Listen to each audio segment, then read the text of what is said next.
All right, football fans, welcome back inside BC Place here in Vancouver, the site of the BC High School football playoffs. This is semifinal Saturday, and the final game of the evening about to come your way. Jake Elliott, Jay Prepchuk with you back in the broadcast booth here. Thanks for joining us on BC Sports and Sports Canada TV.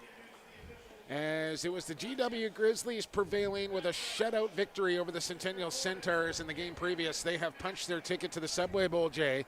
And now the Grizzlies can kick back on the way back to the WAC and tune in to BC Sports and find out who they are going to play in the Subway Bowl, as they will take on either the Notre Dame Jugglers or the Terry Fox Ravens. Jugglers 6-1 on the season, Ravens 7-0, and two powerhouse high school programs about to clash here on semifinal Saturday. Wow, hey Jake, you know what? You really couldn't ask for a better matchup. I mean, two outstanding football programs, and all you have to do is really look at their coaching staffs. The veteran Dennis Kelly, who's been involved in high school, professional, university football. As a matter of fact, Dennis Kelly was my offensive coordinator when I played at Simon Fraser. How about that, eh? So, you know what, Dennis Kelly, been around a long time. Tom Kadaba, the head coach for the Terry Fox Ravens, another long time high school football coach in British Columbia. Gosh, you know what? And I talked to those coaches all throughout the week, and you know what? Even though those guys have been coaching for, close to 40, 80 years combined, they are so excited about this football game. They have so much respect for each other. As a matter of fact, they were teammates at Simon Fraser University, and both of these coaches were so excited about this matchup today. And so, who's the better coach, Jay? Right here, right now. Kelly. Don't you dare. Don't you dare.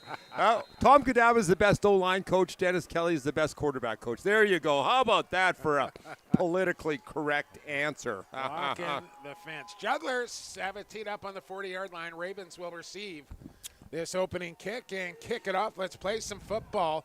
Big hopping kick to the 28-yard line. And the Ravens trying to mount a return here, and they won't get much, if anything. Yeah, you know what, Jake, it's always the big decision when you're playing in BC Place and you're playing on just an absolute ideal, perfect surface when you kick the ball, when you kick off. Do you squib kick? Do you kick it high and deep? Most of the teams tonight have been, or today during the day, have been squib kicking, and the bounces can be crazy sometimes, and, oftentimes the kicking team is able to recover. Not this time, as the Ravens have it. And you got to think back, and I wonder if the Ravens are thinking back to, what was it, Jay, 2018, and that High-Axe Miracle Subway Bowl championship led by Farhan Lalji that just transpired out of seemingly nowhere. The Ravens, that must still be sitting in their craw a little bit absolutely. As they finally get back to BC Place and a chance to redeem themselves. As a first down completion on the opening play from scrimmage will go for about 20. Absolutely love the play call on first down. Tell me about Owen Simon, Jay. Hey, Owen Simon, I worked with Owen when he was just a little guy, and we spent a lot of time together on the football field owning his throwing skills. Bootleg pass to start. Great call by Eric Taylor, the offensive coordinator for Terry Fox. Everybody's hyped up. The defense is coming at you hard. Start off the game with a bootleg pass, hitting Cooper in the flat. Nice job for the young quarterback, Simon, just putting the ball on the money and, able to settle him down a little bit. Big game for him. Grade 11 All-Star. Grade 11 Player of the Year in AAA football. So proud of this guy, and I tell you what, he is just such a poised young man, and again, only at grade 11. Tom Kadaba said they're going to be even better next year. Well, you got to settle down a little bit, Jay. You got a coffee in in between games, and now you're standing We're up. Pumped up. Let's go, Jake. Carry on. First down after a penalty call brought that one back 5 yards. It'll be second down and about 14 now as the ball down on the 45-yard line, right hash. Now let's see again that first drive. That first drive is always just Coach Taylor's got this scripted out. He knows exactly what plays he's running. Here's Simon to throw. Now he's flushed out of the pocket, going to run to this near boundary. Looking downfield, he's got a completion, bobbled. Good cut, 40-yard line and more inside Juggler territory down to the 38-yard line. And a Terry Fox Raven first down. Exactly, and nice job by Owen Seibin getting out of the pocket, kind of flushed out of there. A little bit of pressure from that Notre Dame front four, but Owen does a good job of finding the open receiver and getting another first down for the Ravens. Here's Gavin Whittingham on the carry and hanging that football out there as he evades a couple of tacklers, and will just get back to the line of scrimmage as the Jugglers came plowing through on the line. Aiden Thomas making the tackle. Yeah, Aiden Thomas, an outstanding, provincial all-star. There's your big-time players making big-time plays. And number 56, Aiden Thomas. Again, I'm going to call him an all-pro. Why not? He's an all-pro. He's a provincial all-star making a big play, swarming tackle. Jordan Lieberman, the defensive coordinator for the Notre Dame Jugglers. He's got his guys prepared, and they will swarm to the football tonight, Jake. 2nd and 10, low snap. Seibin takes it off the turf, stands in the pocket, delivers over the middle, and it's dropped. Whoa. Oh, my. Matthew Gale had it right in his hands, and that's a flat-out drop, and he knows it. Boy, and there's one of the outstanding receivers in the province. I know there's a lot of universities that are recruiting Matthew Gale. Outstanding. One of the best receivers in the province. And, gosh, I tell you, you do not see him dropping the football very often. Matthew Gale, he'll come back. He'll make some plays tonight. I guarantee you that. 24 catches in the regular season, just shy of 500 yards, averaging 20 yards per catch. And 3 touchdowns to go along with it. 3rd down and 10 now as Seibin rolls, throws on the run, and there's a sure-handed catch as he redeems himself on the Ravens sideline with a first down snatch at the 25. Wow, and it didn't take long. We knew that he was going to come back. And, let's see what. They're going to mark him incomplete. Didn't get a foot down on the boundary. Yeah, gosh, good coverage out there by the Notre Dame Jugglers. And I tell you what, that's the type of football game it's going to be tonight, Jake. It's going to be a game of inches. We saw that in the last game, of course, with Centennial and G.W. Graham. But tonight's game, I think these teams are so evenly matched that it's going to come down to inches. It's going to come down to just a very few plays that are going to decide this football game. Ravens have not played in 3 weeks' time. Their last game coming November the 5th against Centennial, 28-24, the final in that one. Huge factor. Could be a huge factor in this game. And this opening drive stalls for them. And now we got delayed game, I believe, here on Terry Fox, which shouldn't hurt them a whole lot here in this area of the field, just to back them up 5 and a little bit of a longer kick. Exactly. So don't want to rush it on the punt team. If you got to take a 5-yard penalty in that area of the field, you go ahead and do it. Absolutely. And, definitely the most important special team is your punt team. You just do not want ever to hear that double thud. And again, Fox late getting personnel out onto the field here. They'll have plenty of time. Good snap. Here's the kick. Steps into it. End-over-end job. Fair catch called for at the 15-yard line, and catch is made. Yeah, and right away, Notre Dame, they're, the punt return team coming after him. Wayne Theobald, the special teams coordinator for the Jugglers, wants to come out and put pressure on that Terry Fox punter right away. The return men knew that it was a punt block situation, so they know they're not going to get any blocking. Hand up, fair catch.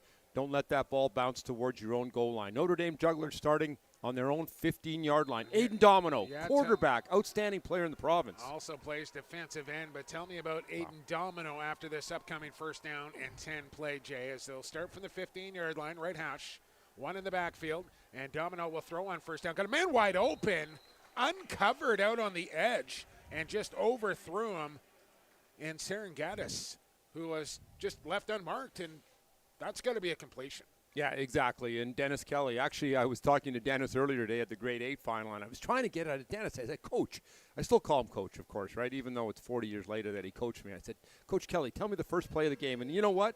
He wouldn't tell me. But there it was. And, hey, certainly should have been. He doesn't know who you're talking to. Shouldn't have been a completion. Never trust you. 2nd down and 10.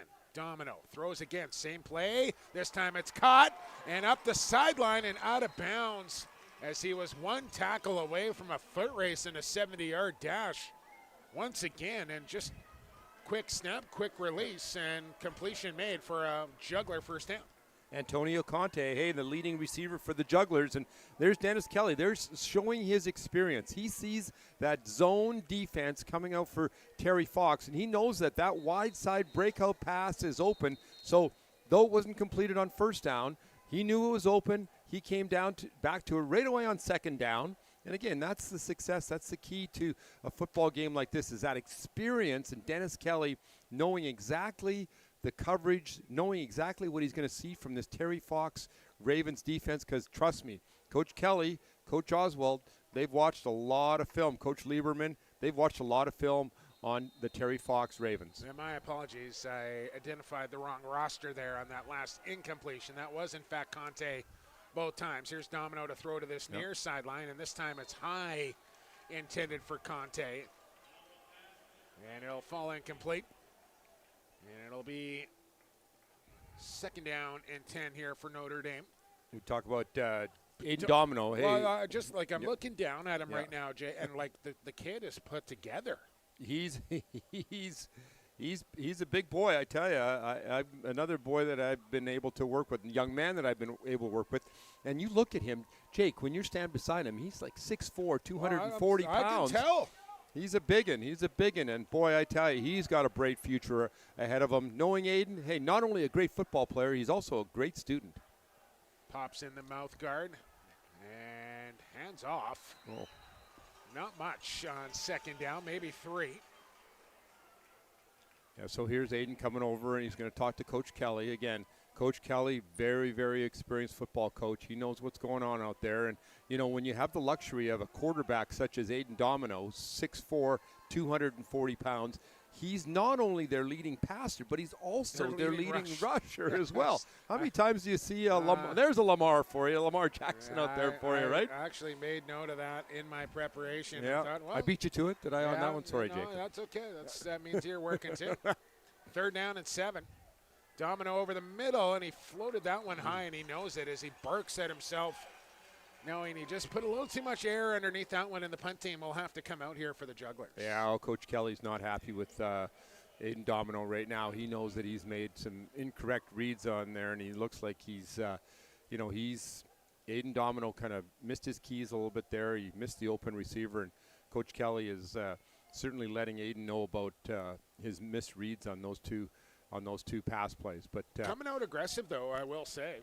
Absolutely. The Jugglers yeah. Throwing the football all over the place there. And definitely. Kind of like a boxing match at the beginning. They're kind of feeling each other out. They're seeing if their preparation is, kind of right on, and what kind of changes have, each team made in their preparation. Oh, there's a bad break for Notre Dame with that ball bouncing back. Good job by the Jugglers to down that ball. But, hey, we talked about those nice gray jerseys. Notre Dame, I think that might be the first year for those nice kind of gunmetal jerseys. It took me back a little bit the seeing the Jugglers in their non-traditional blue and white there. And how about their stadium? Jake, have you seen the stadium? Wow, I tell you what, it's I mean, they've been playing their games at Burnaby Lake for the last few years. Yeah, for the last many years. But they've got a brand new stadium right on campus now. It's absolutely gorgeous. What's the broadcast booth like? Beautiful. I've only been in the cheap seats in the end zone, so I have not. That's the only thing that matters to me, Jay. Is what's the broadcast? Well, we'll get there. Maybe we'll get there next year. But there is a game there tomorrow, and we'll talk more about that a little bit later. 45-yard line here for the Ravens as they hand off up the middle and pick up a few. As I don't think either team is going to be intimidated by the other here. With a 6-1, 7-0 record, 2 storied programs here, and the big stage at BC Place. And I think both programs are really prepared for this game and very evenly matched up as well. Yeah, absolutely. And, hey, again, just, it's going to be a grind out. I tell you, this game is going to go all the way down to the finish. 8 minutes to go here in this opening quarter. We'll keep you apprised as next week, folks, we will have the luxury of replays and the score bug on the screen and all the rest of it as Simon eludes one, looks downfield, throws a strike, completion made, and ball down close to the 35-yard line here of Notre Dame after that hookup, which was a good one. Yeah, good to job. Alex Gagnon. Yeah, exactly, and he's going to be a veteran player, and we can see that, nice job by Owen Sieben to make that nice throw in there on get that first down for the Ravens. Sieben, excuse me, Jay. We got corrected already. There goes the perfect broadcast right out of the gate. Yeah. Sieben, not Sieben, excuse me. Thank you for that. And you fans out there, that if we do by any chance, unfortunately, mistake an enunciation of a name, please let us know. And you got our Twitter handle or Instagram, whatever, and let us know if we are mispronouncing a name out there. We apologize if we do. Do it to Jay, because it always feels a little less painful when you pass on the information to me. You can find Jay Prepchuk at Jay Prepchuk. You can find me at PXP, the number 4 sports, PXP for sports. And we fully encourage any questions, comments, concerns, or name corrections that you may have on the tip of your tongue. Send them our way, PXP for sports or at Jay Prepchuk. Is the Raven mascot is in the stands here at BC Place. Jay. Oh, boy. We'll have to see what hyped up. Kind of exactly. There we go. And we got the band down there. We got the drum anyways, and we got the Third cowbell. Here's more cowbell. Sieben rolling, throwing, and incomplete as he threw into traffic across his body. And unable to make the catch there. As it falls incomplete, brings up 4th down now. Yeah, decision time already for Coach Kadabin. Usually, again, you're inside the Notre Dame 30-yard line. It's probably going to be go time here, and they're going to probably go for it in this situation, especially when you have a quarterback like Owen Sieben and, a guy that is going to make some plays from that quarterback position. You definitely are going to want to go for it in this situation. All right, what's the play call here, quarterback coach? We're just going to run a little slant here. We got a little slant, but look for Matthew Gale, that fine, outstanding receiver, provincial all-star, and see if we can get Matthew Gale on a little slant route or maybe a curl route, because you're going to see Notre Dame in a coverage that's maybe just going to give him that little curl route. All he wants to do is run a 5-yard curl and see if he can pick up that first down for the Ravens. I'm going to say delayed draw up the middle here. Oh. Drop back like you're going to pass, a little delayed draw up the middle. Well, interesting. He's got trips into the boundary and one single receiver out to this side who's got a wide split. Look for a slant out here to this guy. 4th and 3, shotgun. Here's Sieben to throw. Fires out to the boundary. He's got a completion. And leaving him in the dust. 5, touchdown, Ravens. Wow. Ari Naza on the completion. And the Ravens hit the scoreboard first here, 6-0. Well, there's your curl route, all right. He just, Ari Naza ran a wonderful curl route, just started getting it to about 8 yards, making sure he was picking up the first down. Dangerous throw, curl too, run, Jay, absolutely. That long throw to that sideline there. Yeah. And man, if that thing gets picked, it's going to the other house. And, the coverage was there, right? But I think the DB just kind of slipped a little bit on that play, and that's why he was able to take it into the house after that reception. Yeah, unfortunately, no benefit of replay here tonight, but it was a beautiful play. And the extra point is good. Yeah, but hey, I tell you, that's, you know what? There's Sieben just putting the ball right on the money, and excellent job by Owen to, get that ball away on time. 4th down gamble for Tom Kadaba and the Ravens pays off on a big score, opening the score for tonight's ball game. I tell you, let's see how the Jugglers can answer back here. Always good to get on the scoreboard first, and Terry Fox will do that here tonight with 6:26 to go in this opening quarter.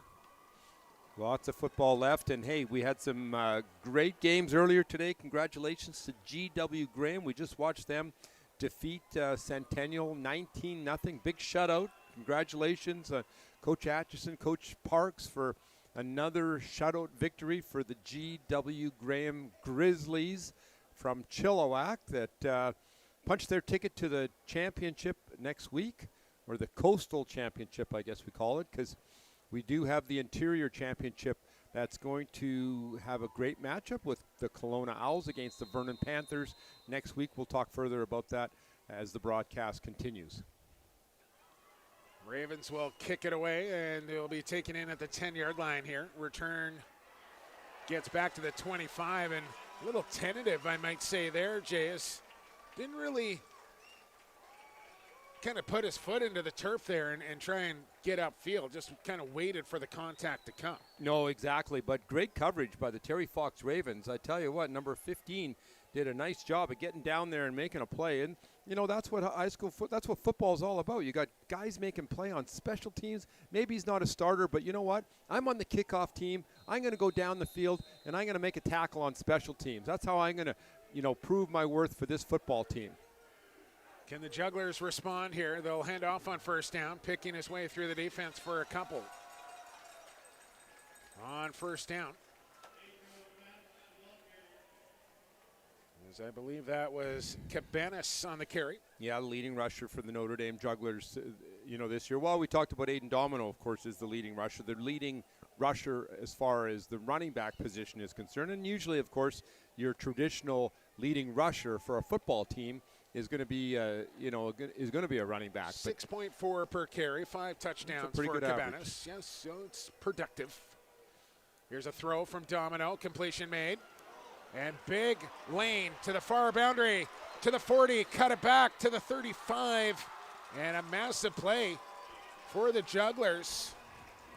As it was Amenta, that was the man who returned the punt and shows off his speed there. And that's a few times now, I will say, Jay Prepchuk, that the edges have been open for the Jugglers offense against this Ravens defense. They really have, and Dennis Kelly has obviously exploited that. Just a little bubble screen out there, faked an inside search play, and throw that bubble screen, and nice job. And hey, Amenta, that's not surprising, this big gain for him. He averaged 45 yards reception this year. That's outstanding. It's big time stuff. Delayed draw here, and not much, maybe 2. And boy, those Terry Fox Ravens, I tell you, they really swarm, led by linebacker, provincial all-star Alex Gagnon, who also plays offense, of course. But Alex had a great season with 63 tackles and 4 sacks, and he's really the captain of that defense. And he's the one that helps call the defense. He's the one that helps make the plays out there. And boy, I tell you, that Notre Dame offense is it's going to be, they're going to be in tough against a very, very physical defense coached by Jamie Clayton and Bruce Leach. Shotgun snap for Domino this time, looks deep, floats one up in the air. Conte trying to come underneath it, and he did, but had a foot out of bounds as he got his hands on the football that falls incomplete. As the Jugglers trying to stretch the field once again. The 3rd down now and 8 to go. Yeah, exactly. So Aiden Domino showing his arm strength. Boy, I tell you, he can put the ball out there. And Terry Fox, their defensive backs, they know exactly that talent. And when you talk to Tom Kadaba about the keys to this game, first thing he says, we got to stop Domino. It's pretty simple. We got to stop the quarterback, Aiden Domino, outstanding player in the province. Don't let the dominoes start to fall. Okay. All right. Under 5 minutes to go in this opening quarter. Completion on 3rd down for no gain. As they tried that edge play once again to this near boundary, but Fox able to snuff that out quickly. Yeah, Matthew Gale showing his talent not only as an excellent wide receiver for the Terry Fox Ravens, but also as a defensive back. So, you've got a lot of these great athletes that are playing both ways, Jake. And, Matthew Gale, he's one of those guys that's going to be out there and he's going to run routes. He's returning punts. Well, I was just going to say it. Now he's back to return a kick. Exactly. And that's Tom Kadaba said, you know what? Hey, we got to put some of our starters back there on special teams and get Gale back there returning. Semi-final time, man. You get your playmakers out on the field. Watch him return this one. He'll take a bounce and another, and he'll just get away from the football here as it takes a Juggler bounce to the 19. Somebody looking for their curling broom down there. Olympic trials happening right now, in fact. Absolutely. Mom's watching it. She's excited about the curling. Yeah, why not? Sport I've never called, but I've watched enough curling where I think I could pull that off. Really? Yeah. Well, you let me know when you're doing that. I'll tell you, like back when TSN first came out on the network, there would be like 3 straight weeks of curling and nothing else on TV. So I was just like forced to watch it, and I started to understand it, and then I started to appreciate it, and now I think I could announce it. I really do. There's some skill to that. Have you ever thrown rock? High school, I chucked a couple down the sheet there. Chucked a couple. Get that kid off the ice. Yeah. I was the skip for sure. I was the one yelling. Hurry. Here's Seaman over the middle. Got him in. Oh, he dropped it.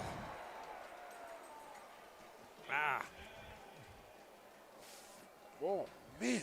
Naza, who had the touchdown earlier, easily could have had his second right there if he secures that thing, as he is still running.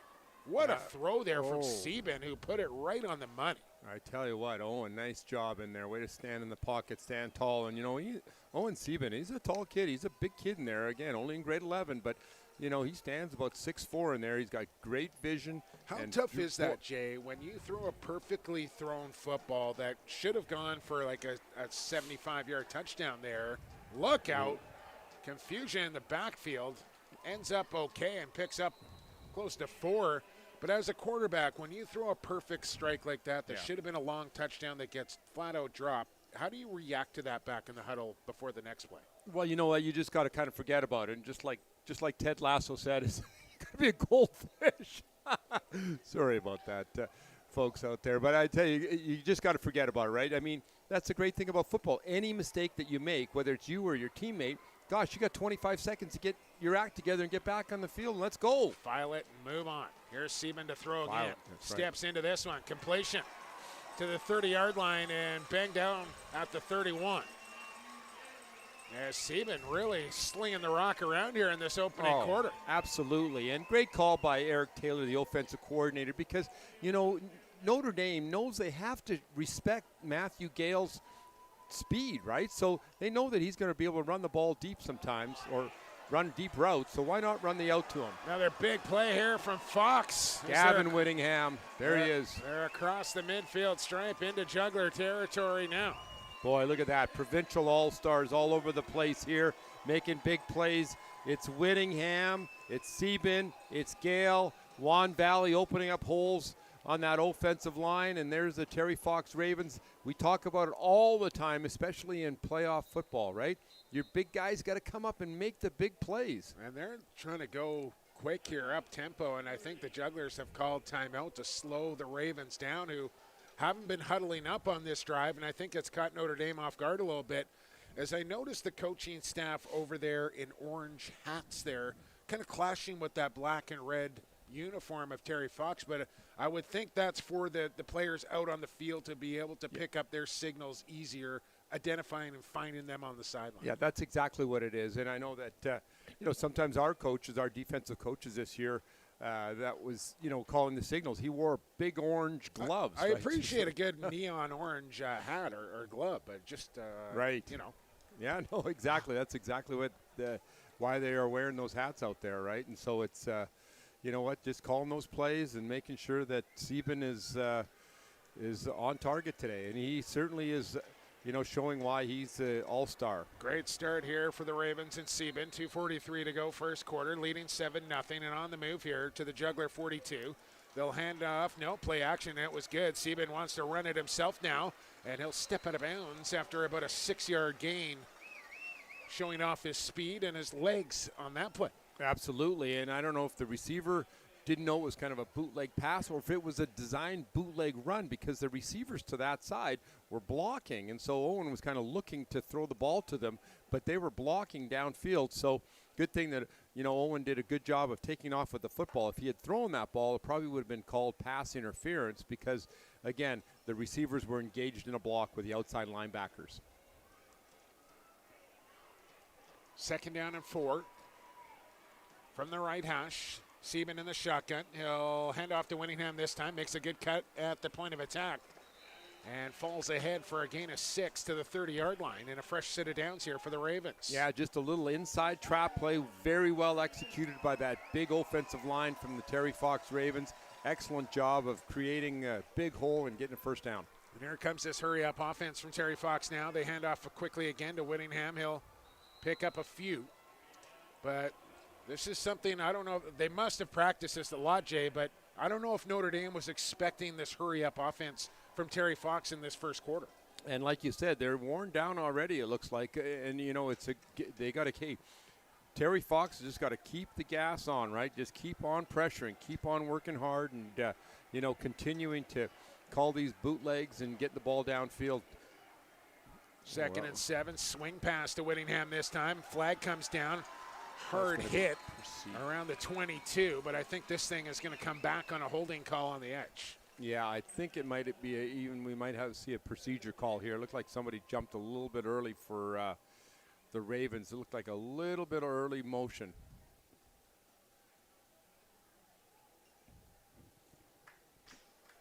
Good eye, good call. Yeah. The old illegal shift. There you go, yeah.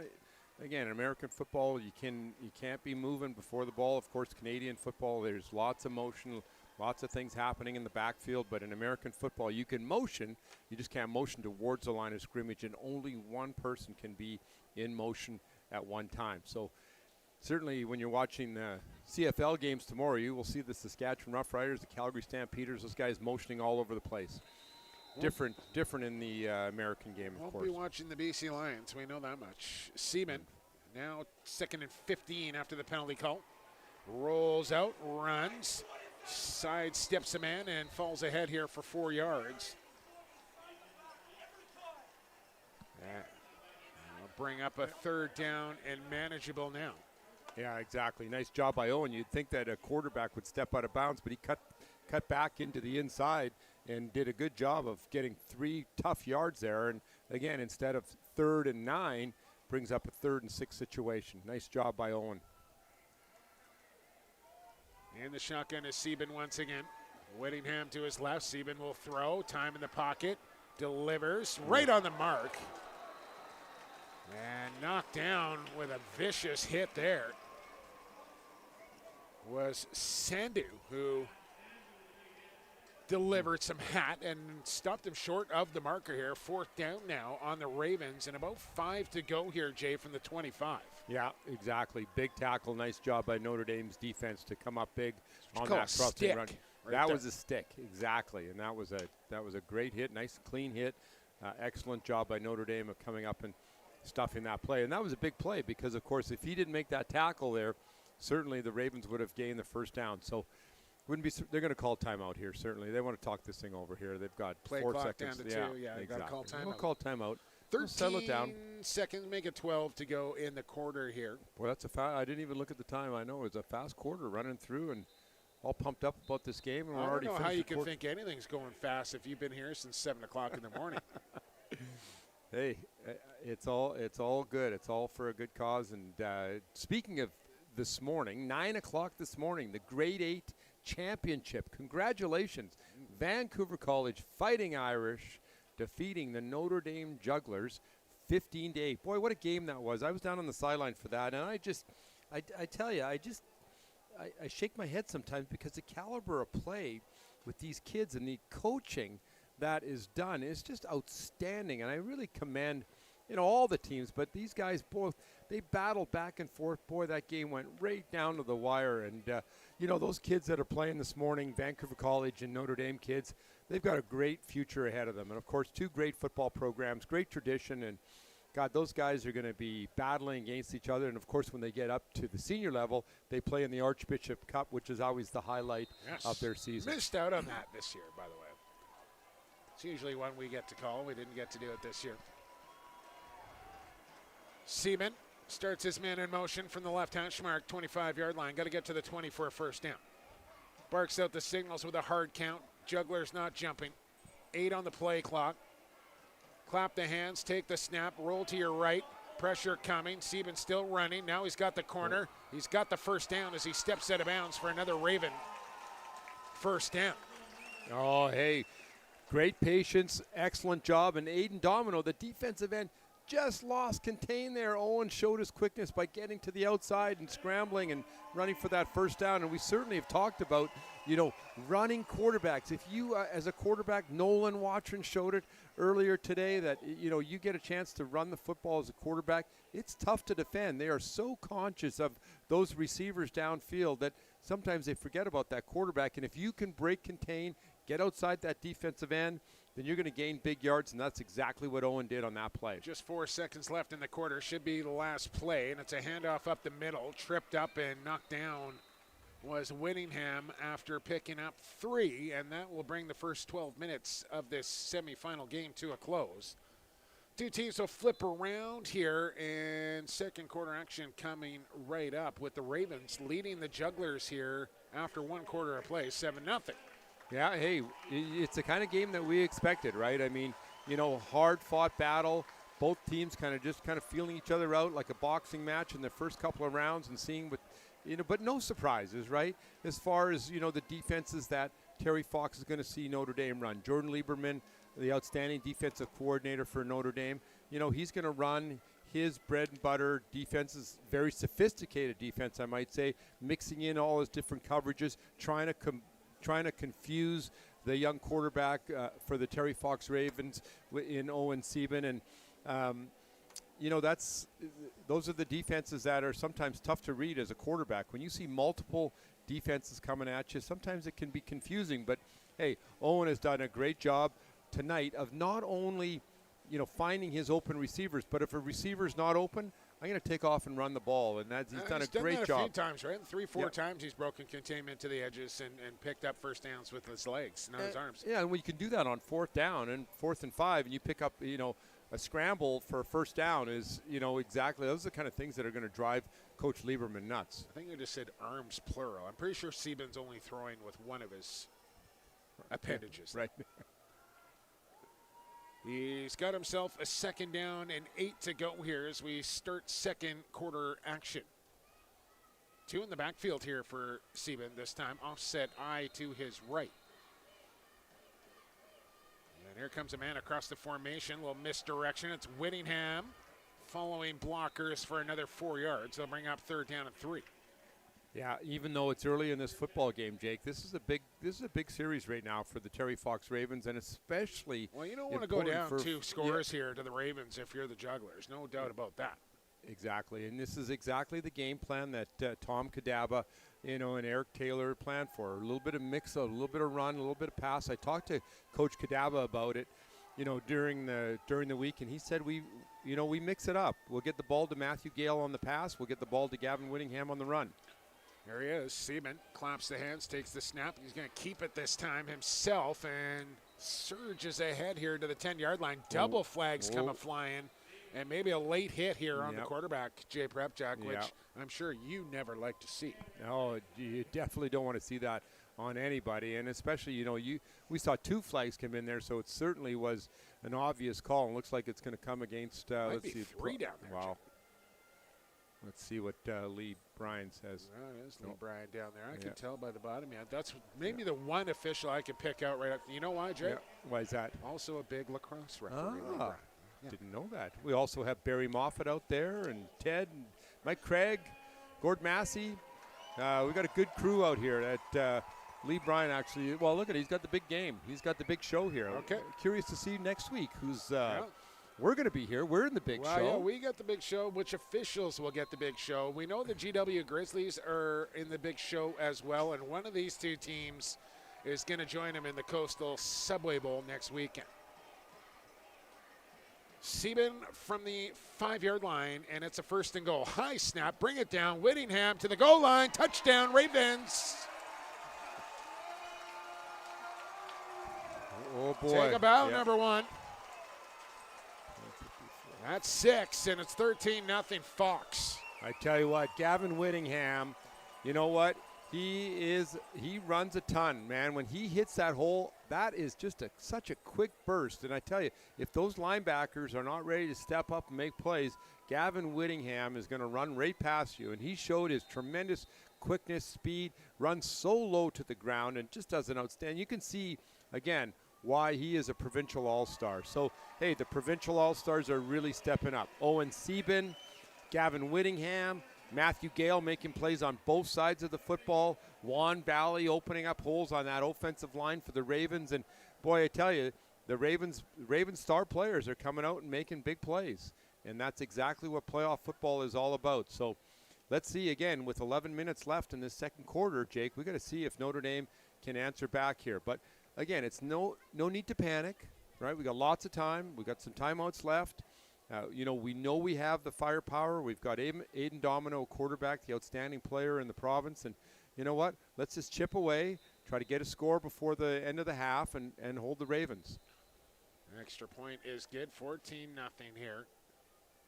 As the Ravens come back to the field to kick it away here. And you're right, Jay, lots of time and all the rest of it. But the Jugglers, they've had some flashes here, but no sustained drives, and they got to get some consistency in their offensive game here. Because now after watching a quarter and a little bit here, you get the feeling Terry Fox is going to put some points up on the board here tonight. And I think Notre Dame's going to do it too, but you have to be able to respond each and every time. Yeah, exactly, which, really hasn't happened yet tonight. So here's a big test of the character. Here's a good return. Oh, boy. And is this going to be points? A couple of men to beat down to the 29-yard line.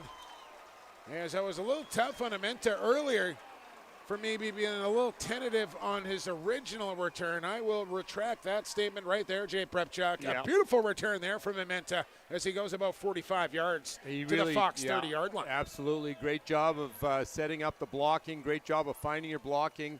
Kudos to Wayne Theobald, the special teams coordinator for the Jugglers. Designed a fantastic return play on that kickoff. And now they got to take advantage of this exactly. return and capitalize and cash it into points here if you're Notre Dame. Absolutely. Domino out of the shotgun. Look for Aiden to run it. He is going to run it, and he's going to pick up some positive yardage on first down, give him a gain of 4. Yeah, let's get back to your bread and butter, right? Why are you in this game? You're in this game because Aiden Domino, is your leading rusher. Aiden Domino is your leading passer. And again, when you have a quarterback that's 6'4", 240 pounds, knows the game, loves the game, understands the game, give him the ball. Let him run with the ball. And I tell you what, when you've got a kid that is that size, it's difficult to, tackle anybody that size, but especially the quarterback because, defenses just can't accommodate for that running quarterback. Clock moving, close to 10 minutes to go here. Ball on the 25-yard line. Fox jump, they get reset, but the flag comes flying. And this will be a offside here on Terry Fox. We were talking about Jaden Severy earlier, former Terry Fox standout here at BC Place in his high school career. Actually says he's torn between Notre Dame and Terry Fox because the Notre Dame coach, Lieberman, was his defensive back coach at Terry Fox. So a little indecision, a little indecisiveness there from Jaden Severy on who he's going for in this big matchup here. I don't know what jersey he's wearing right now. Is he wearing a black jersey? Well, I think he's going to win either way, right? Like we know who he's going to be cheering for next week. It's going to be one of these two teams against the Grizzlies. Here's Domino to throw over the middle, incomplete. Good time in the pocket, and I think one of the big advantages Domino has when he stands in that pocket is he can see over that entire line and survey the field. Yeah. Maybe like no other quarterback in high school football right now. Yeah, absolutely, and that height definitely does help him. And he's just a little bit off tonight, but you know that he's going to have some great throws tonight. And I tell you, with the cornerbacks for Terry Fox playing up a little tighter and a little inside shade, don't be surprised, maybe? Yeah, or just with a straight fade route that Dennis is going to call. Those corners are playing inside shade. 3rd and 1. Domino, first down. Domino hurdling a man down to the 4-yard line. Impressive run there from the Juggler quarterback as he picks up close to 12. Nice and run. It's first and goal from the 5-yard line here for Notre Dame, trying to answer back down 14-0. Yeah, exactly, and that's exactly what the Notre Dame Jugglers have done all year to be successful. It reminds me a lot of Stephen Moretto, who was a quarterback for the Notre Dame Jugglers that played in this in this matchup, wasn't it, a couple of years ago, right? Indeed, yeah, we called that one. That was a tremendous football game, and Dennis Kelly's kind of got the old Stephen Moretto playbook. Stephen Moretto, by the way, is playing University baseball down in California, a successful athlete. There's a cut, and to the goal line. No signal. Now there's touchdown Notre Dame. There it is, Jugglers. There you go. Sean Sandu gets across the goal line for 6. An extra point to come here for Notre Dame to try and get back within 7.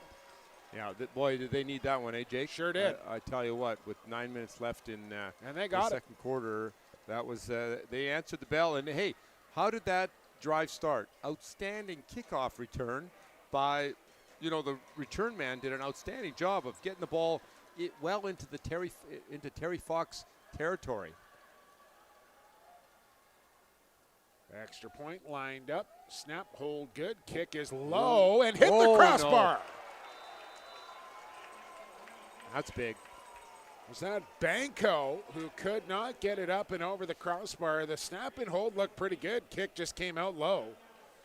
That was big. That's a big play, of course, right? Well, 20 for 23 in extra points this season is, yes, I did my kicking prep before tonight's game, Jay. 20 for 23 on extra points. But I didn't get sometimes teams don't update their kicking stats to the maximum potential. And I didn't get the field goal stats on Banco, but he misses an extra point attempt there.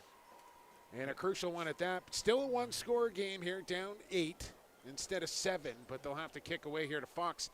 And now Notre Dame, they give up the 2 touchdowns. They get one back here.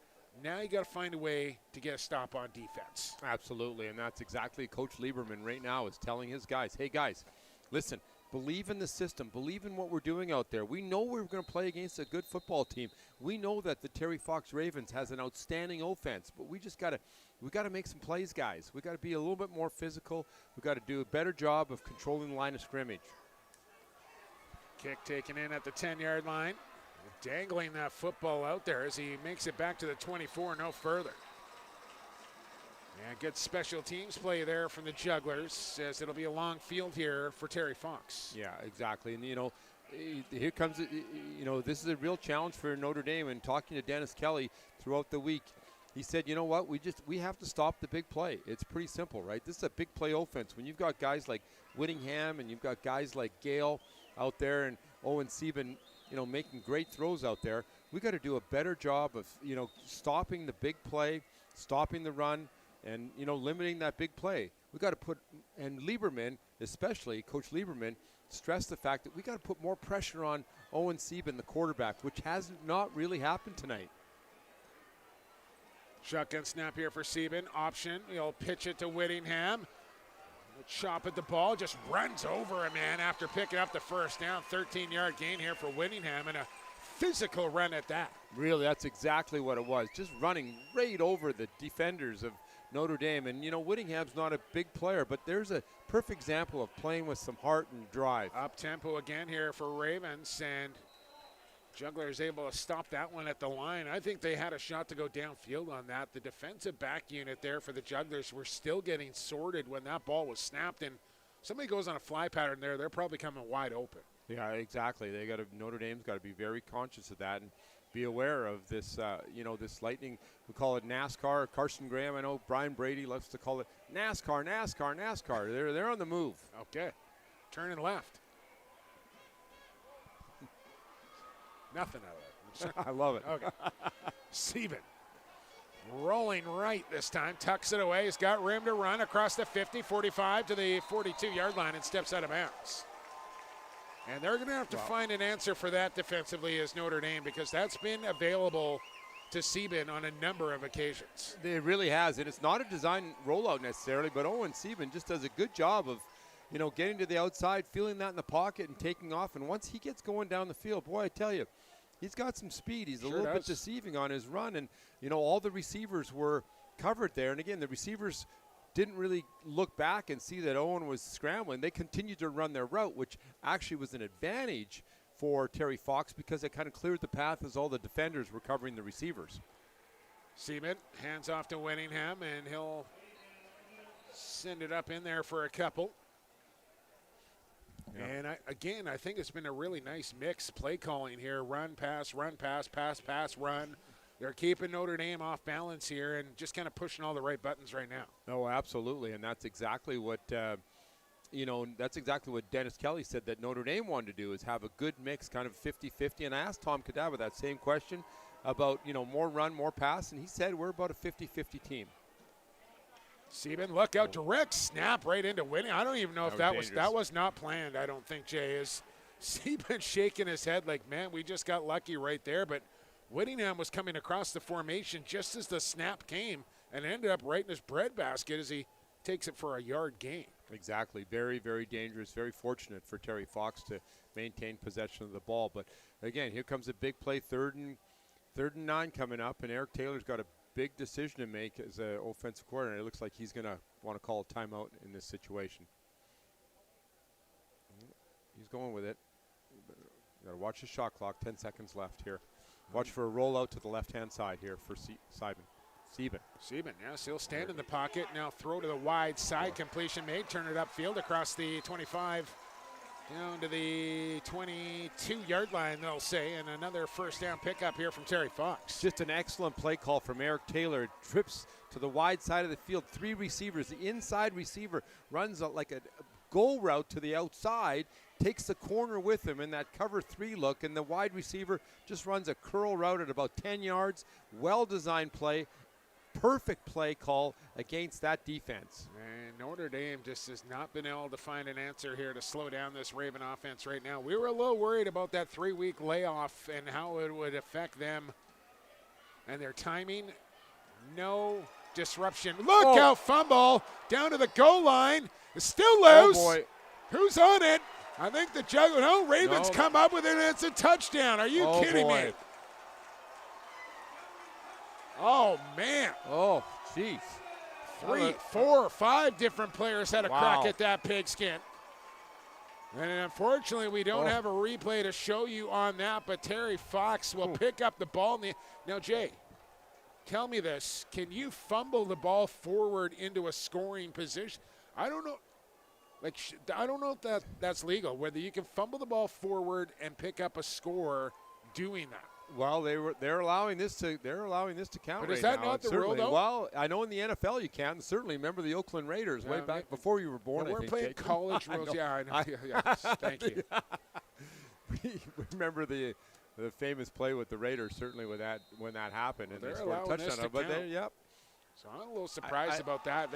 That thing came out around the 8-yard line. Oh, or I something. know. It just popped out, didn't it? And I think it was, if it wasn't intentional, then they're going to allow that kind of play. But boy, what a break! What a break! I mean, Notre Dame there for Notre Dame to come up with a huge play around their own goal line, and just a fortunate bounce of the football for Terry Fox, and they pounce on top of it in the house and get 6. Now they tack on an extra point. It's 21-6 here, Terry Fox, with 6:15 to go in this opening half. Gosh, and the Jugglers look a little dejected right now, and they just got to pick it up. And that's got to sting. Another big return here. Another big return. Get the ball close to center field. Let Aiden Domino do his thing. Chip away, chip away. You got lots of time. Score just before the end of the half. Go into the hut at down by a touchdown, and you know what? And come out and get ready to fight in the second half. So it's this is going to really test the character of the Notre Dame Jugglers here. Let's see if they're captains. Let's see if they can bounce back and get such an important score to end the first half. Kick will drop down at the 15. Up the middle this time, trying to follow his blockers, gets to the 30 and no further. And some extracurriculars after that play. Domino involved. And I think good job here from the officials not to throw a flag at the end of that play. Just a little extra exuberance, and everybody will calm down and separate, and we'll play on here with 6:07 to go to halftime. Exactly, and let's see with Terry Fox, again, we talked about the fact that special teams being important, and the Terry Fox kickoff team, they knew that they had allowed a big return last time against Notre Dame, and Notre Dame was able to score as a result of that big return. So, hey, those special teams coaches, they told that Ravens kickoff team, guys, we got to stop them here. Drive will start from the 30-yard line. Down 15 now are the Jugglers, and Domino will keep it on the ground, and he's tackled immediately for no gain.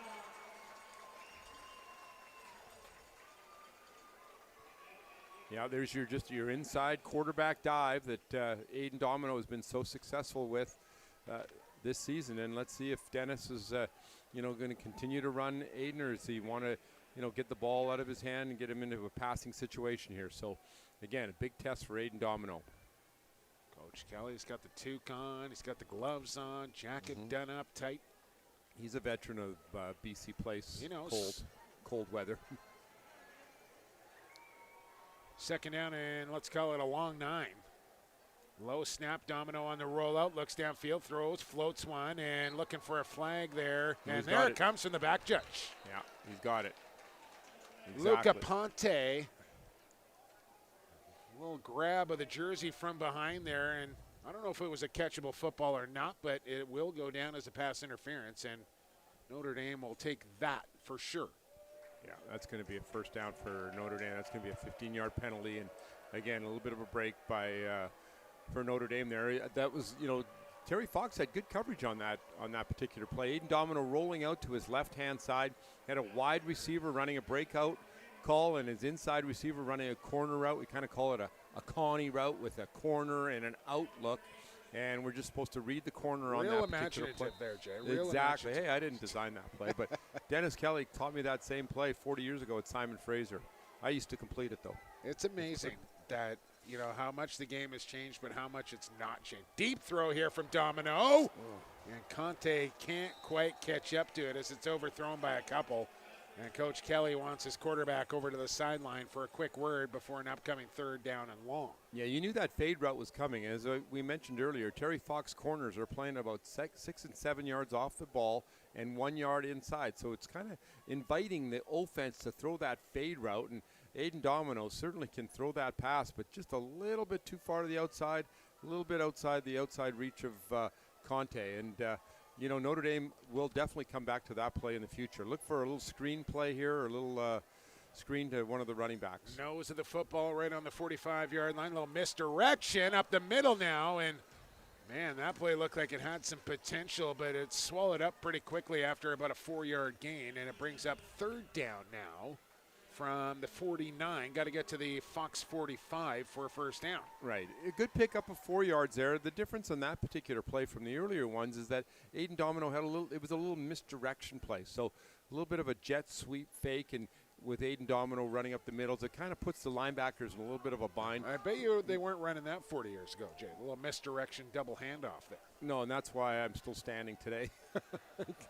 Thank you, Coach Kelly. Domino in the shotgun for this crucial third down play. He'll look over the middle and again took a hit at the end of it, but just been a little off on his targeting here. That one a little too much smoke on it and sailed it high. Yeah, a little bit. But I tell you what, I looked down at those three receivers. You had an inside post, you had a seam, and you had an out route. Not one of those receivers really were open. So, I really commend Jamie Clayton, Bruce Leach, kind of co-defensive coordinators for the Ravens. Jamie Clayton, lots of experience. Bruce Leach, both Simon Fraser grads that, they know their stuff, right? And Mario Luongo is another defensive back coach for the Ravens. I tell you, the coverage was absolutely perfect by the Ravens there. Nobody was open on that particular play. Kick team, low snap, take it off the turf, step into it. Got a good one off. Bit of a dead duck punt here. Drops down at the 22. And out of bounds around the 33.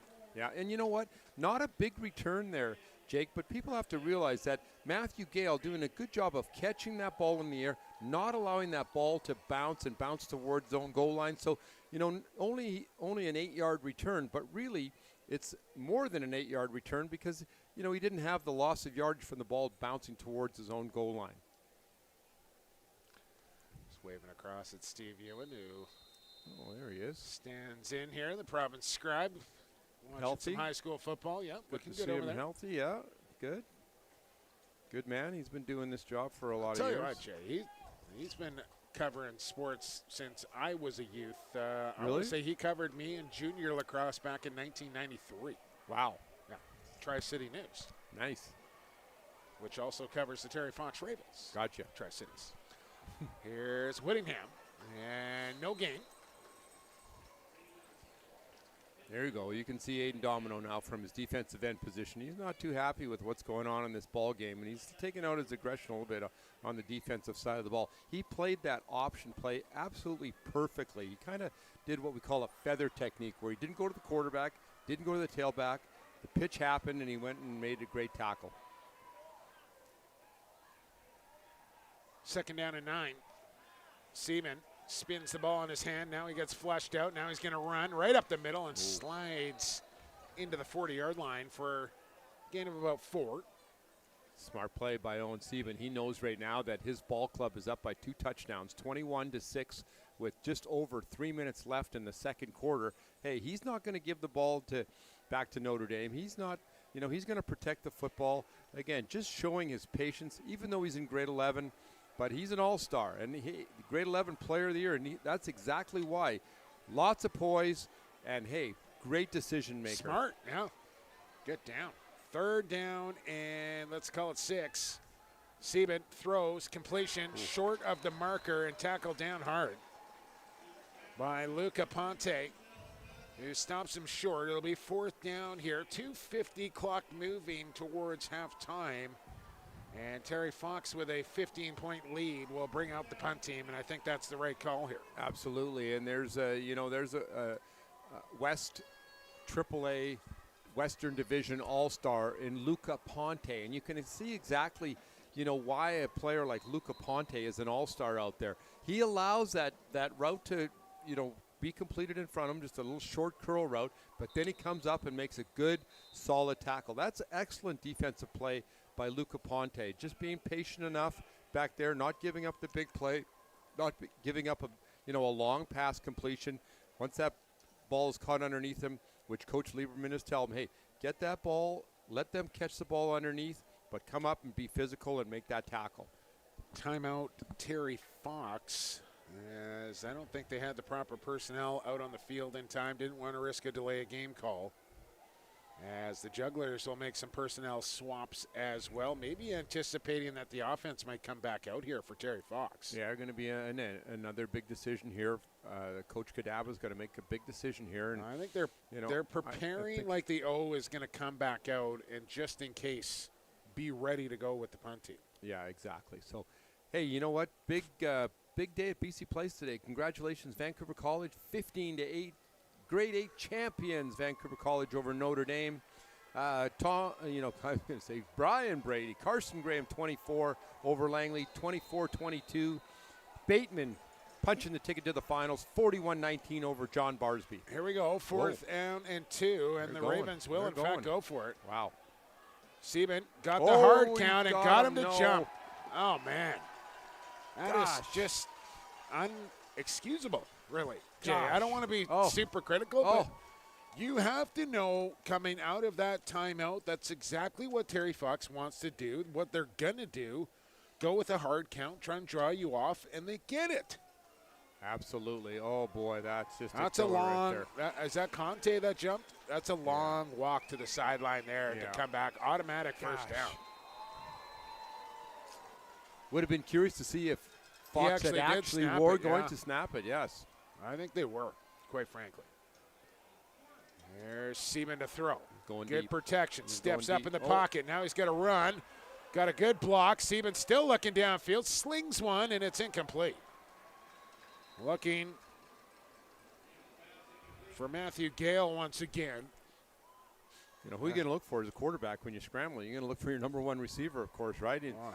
How about the job buying some time there from Seaman? Yeah, a little spin move, getting to the outside. Very impressed with, Owen. Again, I had the opportunity to coach Owen when he was a younger football player, and we spent a lot of time developing his skill. He used to come out to the field with me when I was coaching at different universities, and he would come out and work. And, boy, he had a chance to work a little bit with Michael O'Connor out at UBC at a time, and just always willing to get better. Coach, what can I do? Quiet kid, quiet leader. Even Coach Kadaba said, he's a quiet leader, but boy, leads by example. And he had a real great career in Langley in the community system, and has found a nice home for himself and a great offense with Eric Taylor, the offensive coordinator, the ex-professional football player who's really put in an offense that has suited him nicely. Long 6 to go. Seaman, flags come a flying. Throw, and Gale just dropped it again. They're going to call procedure there. They weren't set. Sorry, Jake. No, it's okay. That play wasn't going to count anyways as it falls incomplete. But like you mentioned, Jay, just moving forward towards the line of scrimmage. Too many bodies moving at once. Yeah, no, it's going to be interesting to see if Notre Dame takes this penalty and gives them another down, or if they're going to decline this penalty and see what might just decline this.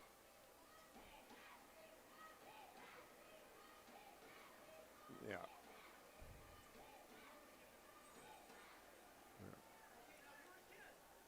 Good idea to decline the penalty because of course it brings up 4th down, and now we see the punt team, of course, at 4th and long 6-7 yards to go, and just $1:36 to go in the half here exactly. Too. So leave them a long field and not a lot of time to get down it. If you're Terry Fox, who lead by 15, man, all day back there to kick this one away. Fair catch and block in the back there is a Raven down, and looking very uncomfortable. I don't know if he got rolled up on from behind or what happened. Yeah, he did. He was getting blocked at the same time, and I think he tried to stop up. It was kind of an awkward situation for him to, he knew he couldn't make the tackle because it was a fair catch called. So I think he kind of just landed on his ankle, and hopefully Michael Dinitz, who, again, another young man that I had a chance to coach, outstanding young man, a great little athlete, good basketball player, good football player, bringing up a point of, hey, get out there and play lots of sports, you guys. Get out there and play football, play basketball, run track. Michael's coming off to the sideline. Hopefully he's going to be okay. A little bit of a twist on the ankle as he kind of rolled it sideways a little bit. Maybe twisted his knee a little bit. Hopefully he's going to be okay. The Jugglers take the football back over. Domino looks deep downfield. Nobody open. Spins out of one tackle. Now he's going to get sacked. Boom. How about 3? Ravens on the scene there as they bring him down. And just, I don't know, Jay, that internal clock got to go off. You got to get rid of the football, make a decision there. Yeah. Either get out of the pocket or throw the football. And just too many steamboats back there to stand around. Yeah, exactly. But you know what? Again, the one thing that I'm impressed with both these quarterbacks tonight, Jake, is they're not forcing the ball down the field. And it's certainly one thing that I've noticed with, a lot of the quarterbacks in the NFL, particularly, kind of throwing the ball, forcing it a little bit, and it's nice to see these guys, not forcing the ball, take the sack, but hey, at least they're not forcing the ball down the field. Ball comes loose at the end of that play. They'll say down by contact, but again, no gain. Well, I mean, they get a couple, but they're still 5 yards shy of the original line of scrimmage, and might be time just for the Jugglers to try and get to halftime here with just 27 seconds left to go. Yeah, and it's interesting because a name that we really haven't called tonight, Massimo Ryan, is just an outstanding football player for the Notre Dame Jugglers. And we haven't had a chance really to call his name too much. He's an outstanding defensive player. He's a provincial all-star from kind of that hybrid outside linebacker, strong safety position. And, he's also had a great season as a receiver, catching 32 balls for, 466 yards and a 15-yard average. But, just trying to get him the ball a little bit, just a simple curl route. And at this time of the ball game with 27 seconds left in the first half, Terry Fox can give him that. They're going to give him that short route. They're going to give him that quick, honestly, quick pass. If I'm Notre Dame, I probably run the football here. I don't think you want to mess around. You're staring at 3rd and 15, 27 seconds to go. At least force Terry Fox to use a timeout, kick the football away if you need to, but don't do anything silly here and turn the football over in this area of the field. Yeah. Because if Fox gets a score here before halftime, the game's over.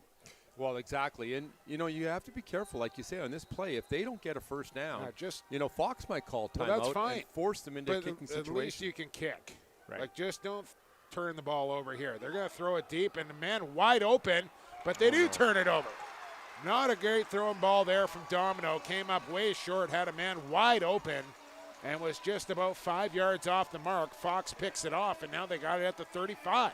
Oh, boy. I tell you what, that's just a crucial play right there. And, hey, you know what? With only 17 seconds left, I think Terry Fox still has a timeout left. So they're going to at least one left. Trust me, far be it from me to start questioning play calls from the legend down on the Notre Dame sideline. I just kind of, I'm a little confused with that one. Right. So especially the way Domino's been throwing the ball here today, Jay. Like, if he was throwing strikes and darts all over the place in the first half, then okay. But he's been off when his targeting here in this opening half. And I just think you're asking for it, trying to push it downfield in that situation. And maybe if you had a little more time left. I mean, even if it's complete, you still only have second. Watch for maybe a little bit of trickery, or watch for a little bit of toss pass action, a little bit of trickery. See if Fox has a trick play up their sleeve here. Delay a game on Terry Fox as they didn't get the playoff in time. And they'll have to start this back at the 40 instead of the 35 now.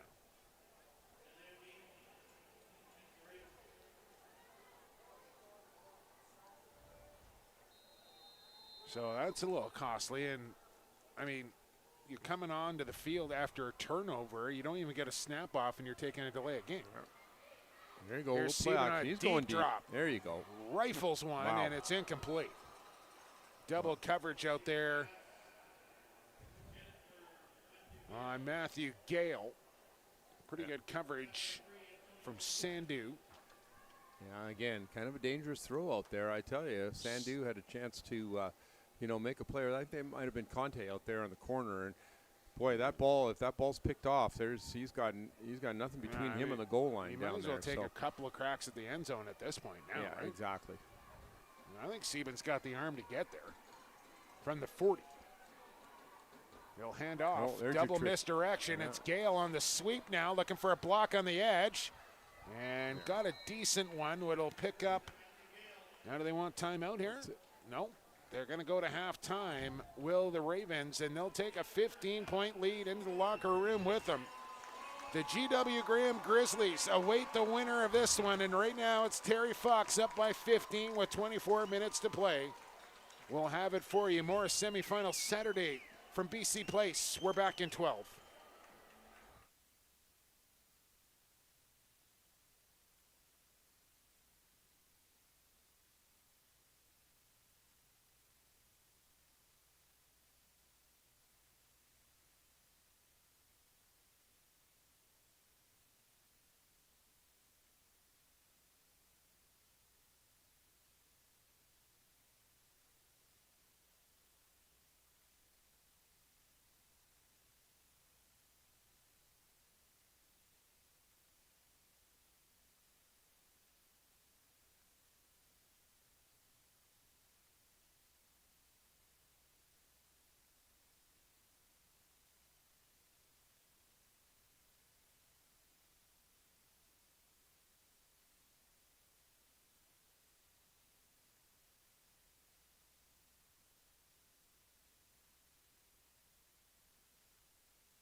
All right, football fans, welcome back inside BC Place here as we have one more half of football to go here on semifinal Saturday. As it's the Terry Fox Ravens leading the Notre Dame Jugglers 21-6 with 24 minutes to play. Jay Kelly, Jay Prepcheck with you as we're set for the third quarter of play. As Notre Dame set to receive the opening kick it off. Let's play some football as this one will bounce around the 20-yard line, picked up by Amenta. As he'll move it out past the 25 and get tackled down from behind after another pretty good return out to the 33-yard line. Some good field position to start this second half for the Jugglers, and let's see what Coach Kelly comes up with. Again, let's see what happens. Let's see what kind of adjustments both of these veteran coaching staffs have made. Jamie Clayton, Bruce Leach, the defensive coordinators for Terry Fox. Well, what adjustments are you making, Jay? If you're Notre Dame offensively, you only got 6 points here, one score. What are you doing offensively to change and get some momentum on your side? I'm going to say, hey, you know what brought us here, right? Why are we playing in the semifinal game? We're here because the outstanding player in the province is our quarterback. We got to run the ball with him. That's what they did to score their only touchdown of the half. They had outstanding field position after the great kickoff return, but Aiden Domino ran the ball 4 times on that particular drive. They end up scoring.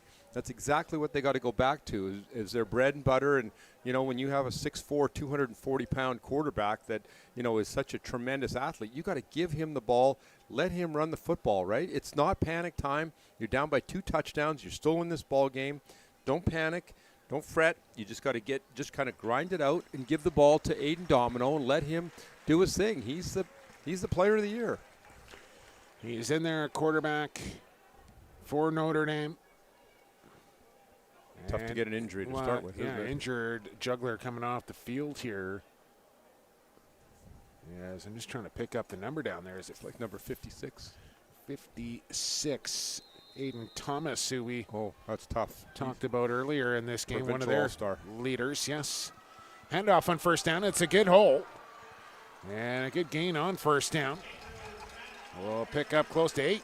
Yeah, and you can always be guaranteed that Coach Kelly had a few words to say to his football team at halftime. He was not impressed. He was not pleased by the performance of his Terry Fox Jugglers. And he told his guys, hey, guys, we're a better football team than this. Come on, we got to get out there and we got to score more than 6 points. We got to be a little bit more physical. We got to make it happen. And I don't know why I didn't figure this out about 4 hours ago, Jay, to maybe just put the game on my own phone, which has replay. Like, they have replay. We don't have replays here, but the people at home are watching replays. And now that I got the game on my own phone here, we actually have replays as well. How about that? How about Sherzy's here? Yeah, I just, I just can't believe that I couldn't figure that out a long time ago to just turn on my own device here for replays. Okay. Well, hey, that's good. Well, next week, we only got a half year to go, right? Next week we'll be all set. We'll have the scorebook up. And as long as these sails are not going to be in our way, because it's going to be tough to see the scoreboard from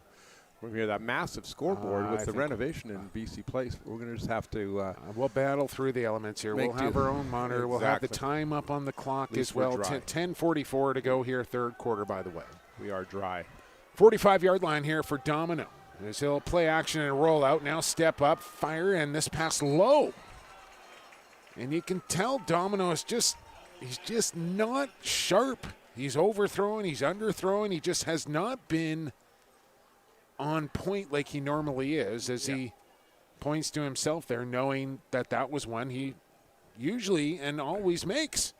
Exactly, and I think with Aiden Domino, he's more of a rhythm passer in the sense that, he'll take his 2 or 3 step drop and he'll throw the ball 1, 2, 3 throw. If he has to start moving or start to get to different levels or different reads, then it certainly is a little bit more challenging for him. Second down and 10 here from the 45-yard line. Domino out of the shotgun. He'll hand off to Cabana. He'll try to change his direction. He might have just been better served to keep running there, Jay. It looked like to me he had a lot of room out to this near boundary and just decided to cut it back up and in. Exactly, and with Cabana, he's actually almost too fast for that particular football play because he beat his offensive lineman to the point of attack, and you know what? He didn't really let his block develop, and that's just sheer quickness on his part, right? But you know what? It's tough when, you've got, keep running, and you certainly would have picked up more than 1 yard. 3rd down and 9. Opening drive here, the third quarter. Domino to roll out, good protection, fires, and this one again. Man was open, and pass was just a little off the mark, who had the first down yardage as well. Ran a good route, did Conte. A couple of yards past the sticks, made the comeback to the quarter, but did everything right, pass just a little bit off. Yeah, exactly. And this is, this is exactly what Notre Dame did not want to have happen as they start the second half. They, you certainly knew that Coach Kelly was letting them know in the, in the locker room at halftime that, guys, you know what? We got to come out. We're gonna receive the ball. We're in a good situation here. Yeah, like I almost feel like Terry Fox isn't beating them. I almost feel like they're beating themselves right now. Absolutely, just not executing sharply. Yeah, and for a BC semifinal, you got to make plays. Good punt it's here. Pretty simple. Watch out for Gale here. Down to the 20. Here's Gale looking for a hole. Gets away from one, ducks under another to the 30-yard line. And 70 yards to go. We do have a flag back at the 46-yard line here of Notre Dame. Yeah, we're probably going to see some type of illegal block here, especially on our turn, maybe a holding situation against Terry Fox. Ravens going to push him back 10 yards. So we know one thing. Well, we know a couple of things, Jay. We know that Bateman is going to play Carson in the AA final a week from tonight. 4 o'clock kickoff here from BC Place in the AA final. We also know the GW Graham Grizzlies will play the winner of this one in the Coastal Subway Bowl. A 7 o'clock kickoff a week from tonight as well. We also know, so that makes a few things we know, Jay. You're smarter than you think. That we're going to be calling that game together, which I'm really looking forward to as well. Absolutely, let's do it. I can't wait. It's going to be We've great. kicked Travis Luley out of the booth for the Exactly. Subway Bowl. He's not welcome back. No, I'm just kidding. But, of course, Travis down south of the board now with the family, and that opened up the door for you, and rightly so, Jay. Excited to be here with you, Jake, and exciting to be able to work the championship game. Well, again, we're going to call it the Coastal Championship. Well, tell me this. Is there anyone up in the interior in AAA football that you think could compete with these 4 semifinal teams remaining? Jake, those are tough questions. Well, that's why you're here, man. Hey, it's playoff football, right? Anything can happen. Kelowna is a very solid football team. You think that Vernon is I think that's going to be a really good interior championship. Vernon up into AAA now? They're normally AA, but aren't they are AA. But again, South Kamloops is AA as well. But the way the configuration of the interior playoff format worked was they combined AAA and AA. So, bottom line, Kelowna and Vernon next week in the interior championship. Yeah, I don't want to take anything away here from those guys up there. I think whoever wins this Coastal playoff Subway Bowl, they're the legit Subway champions. Kind of my feeling on that. Tell me I'm wrong. I don't know. You tell me, Jeff. PXP for sports. You want to come at me from the interior? Go for it. We certainly have to be politically correct as well. But you know what? Hey, kids are playing football. It's right? unfortunate, right? You want it settled the right way, but listen, what this province is going through, state of emergency. I think the decision had to be made and had to be made. Fumble on the play here, flag down. And Notre Dame, I think, on top of the football here, Jay. Maybe this is the break they were looking for. Absolutely, and we get a chance to see the replay here. Yes.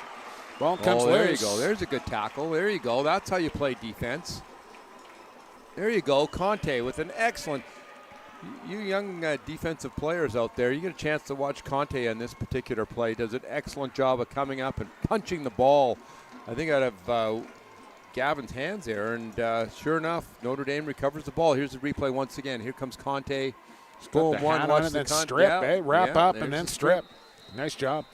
And who's recovering the ball? Aiden Domino. Okay, let's see if Coach Kelly goes deep on this first play. Maybe he's got a trickery, some sort of trickery. Look for a rollout to the right-hand side here. For the 38. Domino has a look to his left, look to his right.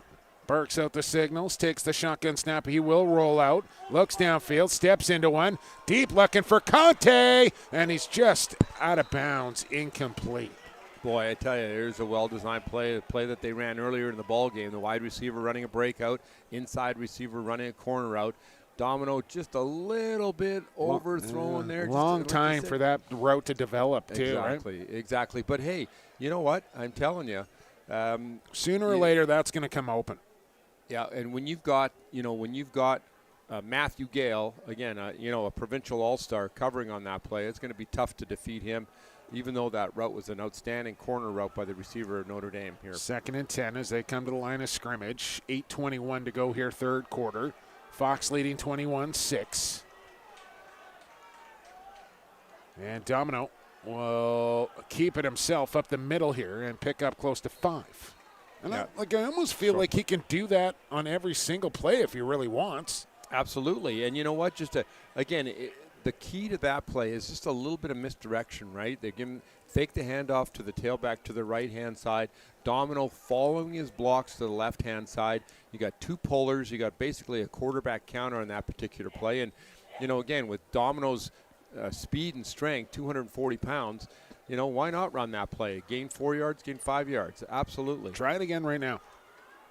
3rd and 5. Watch for Fox to come at him here. Oh, hard count. Looked like they got him in the neutral zone. It's Cabana following blockers. Trying to stay on his feet. He'll be stopped short of the first down by about 4 yards here. Yeah. Is he just a little too much east-west, not enough north-south on that run if I'm assessing? Yeah, exactly. And Terry Fox came after him there. Jamie Clayton, Bruce Leach bringing a little bit of pressure, bringing those inside linebackers. And really, he had no place to run but string it to the outside. Great job by the defensive backs to come up and make that tackle. Now, talk about a big play. 7 minutes left in the third quarter here. Huge play. And we've got a 4th down. And, of course, Coach Kelly's gambling. He's going for it here. Let's see if I think it's a passing situation. I really do. Got to get to the 28 for a first down. Domino to throw. Pumps once. Fires, and that's way high and incomplete. And turnover on downs here on the Jugglers, and it just never had a chance.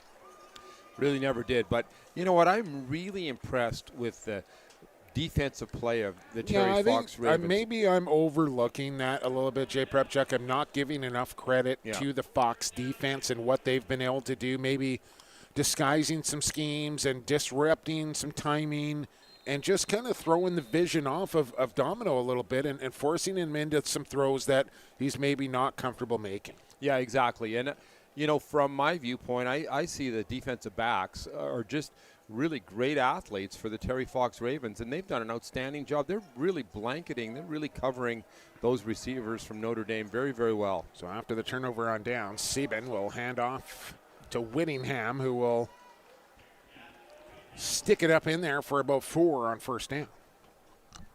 Yeah, just grind it out here now. Again, they just want to, play smart football. They want to just kind of grind it out. Tell me this, Jay. Is 21 points enough to win this football game? No.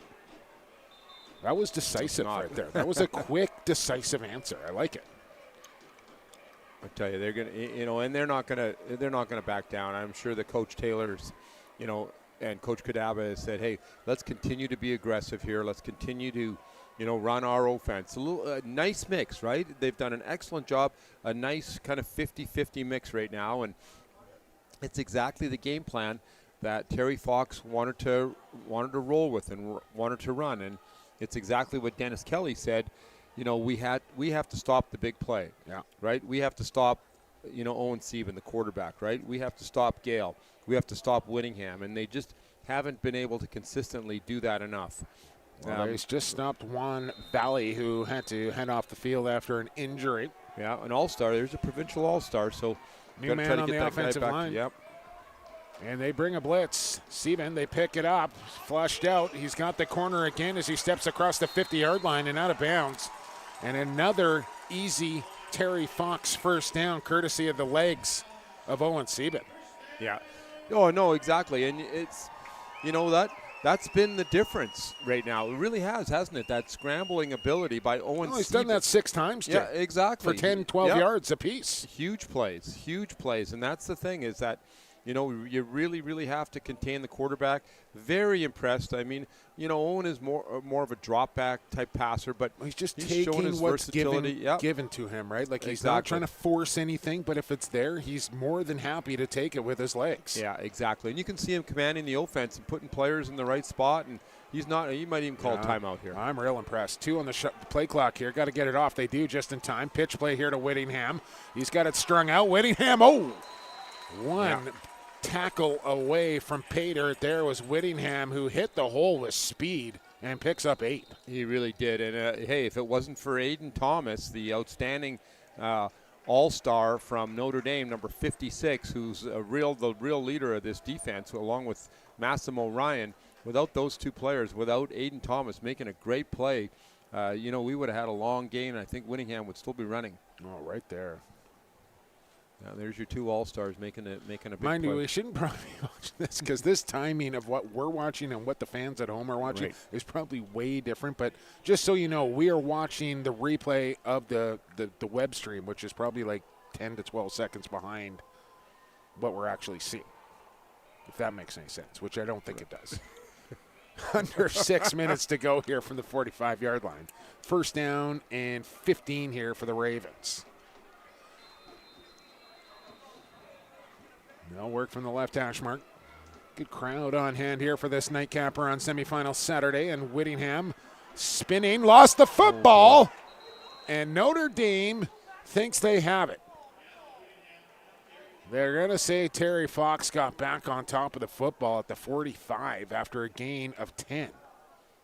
Gosh, again, crucial plays, and that's the second time that, Whittingham has fumbled the football. And, Notre Dame just not fortunate enough to be able to jump on that ball. And, of course, the big fumble earlier in the second quarter was Whittingham fumbling the ball into the end zone and Terry Fox, jumping on the ball and scoring a touchdown. So, Whittingham's got to do a little better job of keeping possession of that football. Security. Lost, then Sieben lost the football. He gets back on top of it, but loses 6 on the play. It'll be 3rd down and 11. So, little case of the drop C's here on the Ravens the last couple of plays. Yeah, just a little bootleg action there for Owen, just to, putting that ball for you young quarterbacks out there. You don't want to put the ball too far into the tummy of that running back because, those running backs, they just want to take the ball, right? They think that they're going to get the football there, right? So whether it's a hand fake or whether it's just a quick ball fake, you got to really make sure you secure that football on bootleg fakes. Tummies? Football players aren't calling it tummies, Jake. Come on. Abs. The gut, the belly, the old barrel. Whoa, deep ball, and again a drop. Oh. Ari Naza he's got a touchdown here tonight, Jay, but he should have 3. Oh, boy. Gosh. You can't throw it any better for Sieben. Sieben. Say, you cannot put the ball out there any better than what Owen Sieben just did on that particular play. I mean, my goodness, that was just And how about the play call? I mean, that is the perfect time to take a shot downfield. And how about the ball here from Sieben on a rope, 5-6 yards in behind coverage and just off the fingertips incomplete. Man.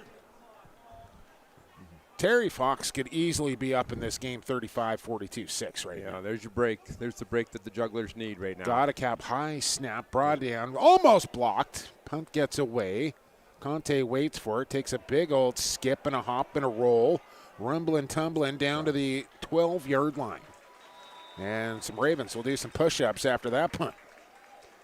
Yeah, exactly. That's a good job by the punter to get that ball away. We both thought it was going to be blocked there. We had Notre Dame had a chance, and gosh, what a momentum switch that would have been if Notre Dame was able to, block that punt. Right, the block punt is always such a crucial play in a football game, and Terry Fox was very fortunate not to have that punt blocked. Well, 4:12 to go here in this third quarter now. Just a 2-score game still here, and I think that needs to be kept in mind in this third quarter.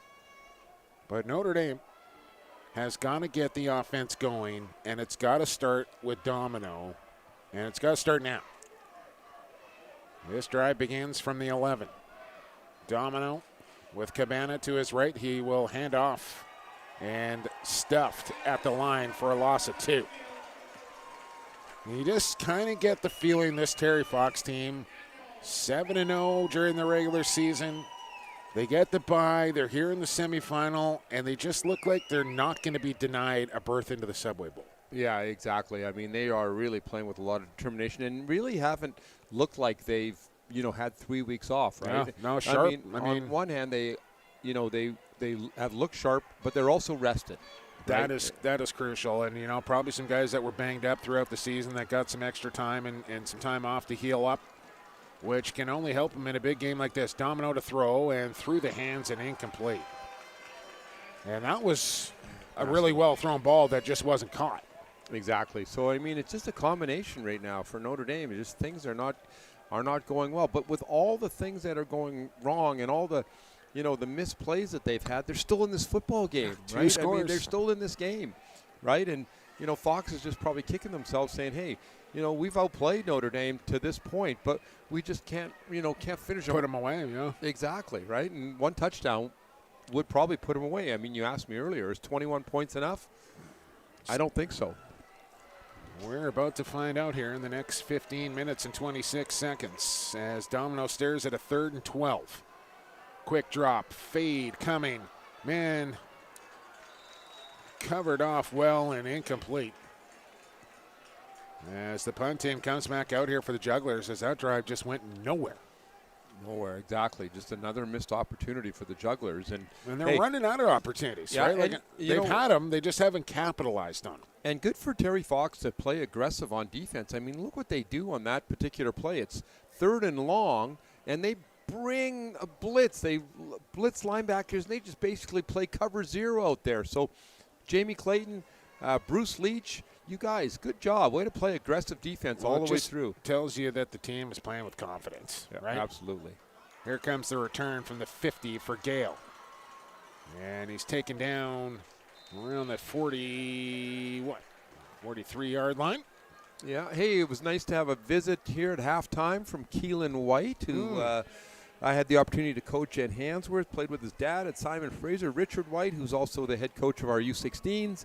Keelan White is a receiver that is playing for the Montana Grizzlies. So they had a bye this week. They're in the top 24, and the first round of the playoffs went through. So next week, Keelan White playing at Montana on a football scholarship.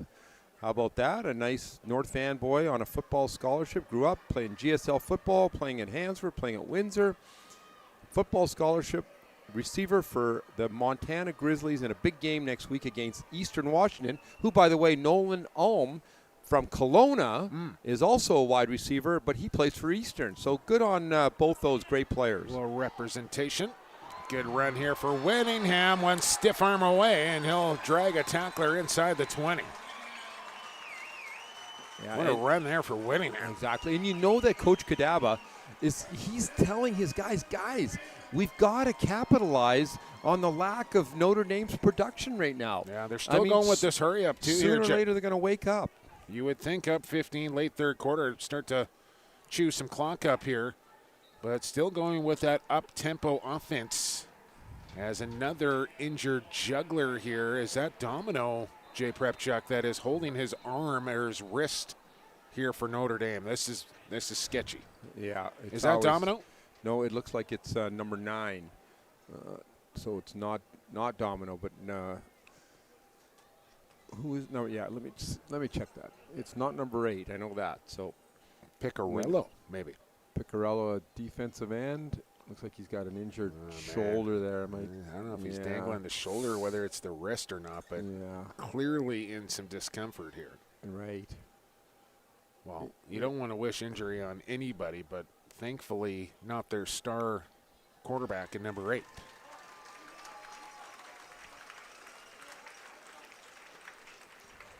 I wonder if his evening is over. No, it looks like he's in pain, unfortunately, yeah. Well, ball down to the 17-yard line here for Terry Fox. Right hash mark as the Juggler defensive line will dig in here. Whittingham in the backfield, Sieben under center. Big package in there for the Ravens, and it's a handoff to number 1 up the middle. Good hole. Fumble the football again! And the Jugglers are on top of it at the 3-yard line. Conte with the recovery this time. And Whittingham just beside himself as he fumbles up the pigskin one more time. And he just does not want anybody to get near him right now. He is running hot. He really is, and he fumbled almost in the exact same spot he fumbled earlier in the game, didn't he? I mean, that ball just popped out of there. And, one of the things about the Notre Dame Jugglers defense is that Coach Lieberman, Coach Kelly, Coach Oswald, that they coach turnovers, right? The way they tackle, they're always aggressive to the ball. They know that the second, third man in are going to always punch the ball. They're always attacking the football. A great example of coaching turnovers. Man, oh man. Domino, hands off. Cabana out past the 5, makes a couple miss to the, still pushing ahead here out to the 7-8 yard line. Nice second effort there, but you got to think, Jay, if Notre Dame comes back to win this football game, you think about the drops, the long touchdown, the fumbles near the goal line. Like, they are just going to be kicking themselves if they go on to lose this game with missed opportunities galore. Yeah, absolutely. Oh, and it's like nobody really wants to step up and win this game right now, right? There's a chance for Notre Dame. They got to step up, and even though they're on their, deep in their own end, they got to make a play. We've got Commissioner Paul Del Monte tuned into the broadcast here tonight. Jay Prepchuk. Nice to see Coach Del Monte tuning into his alma mater, Notre Dame.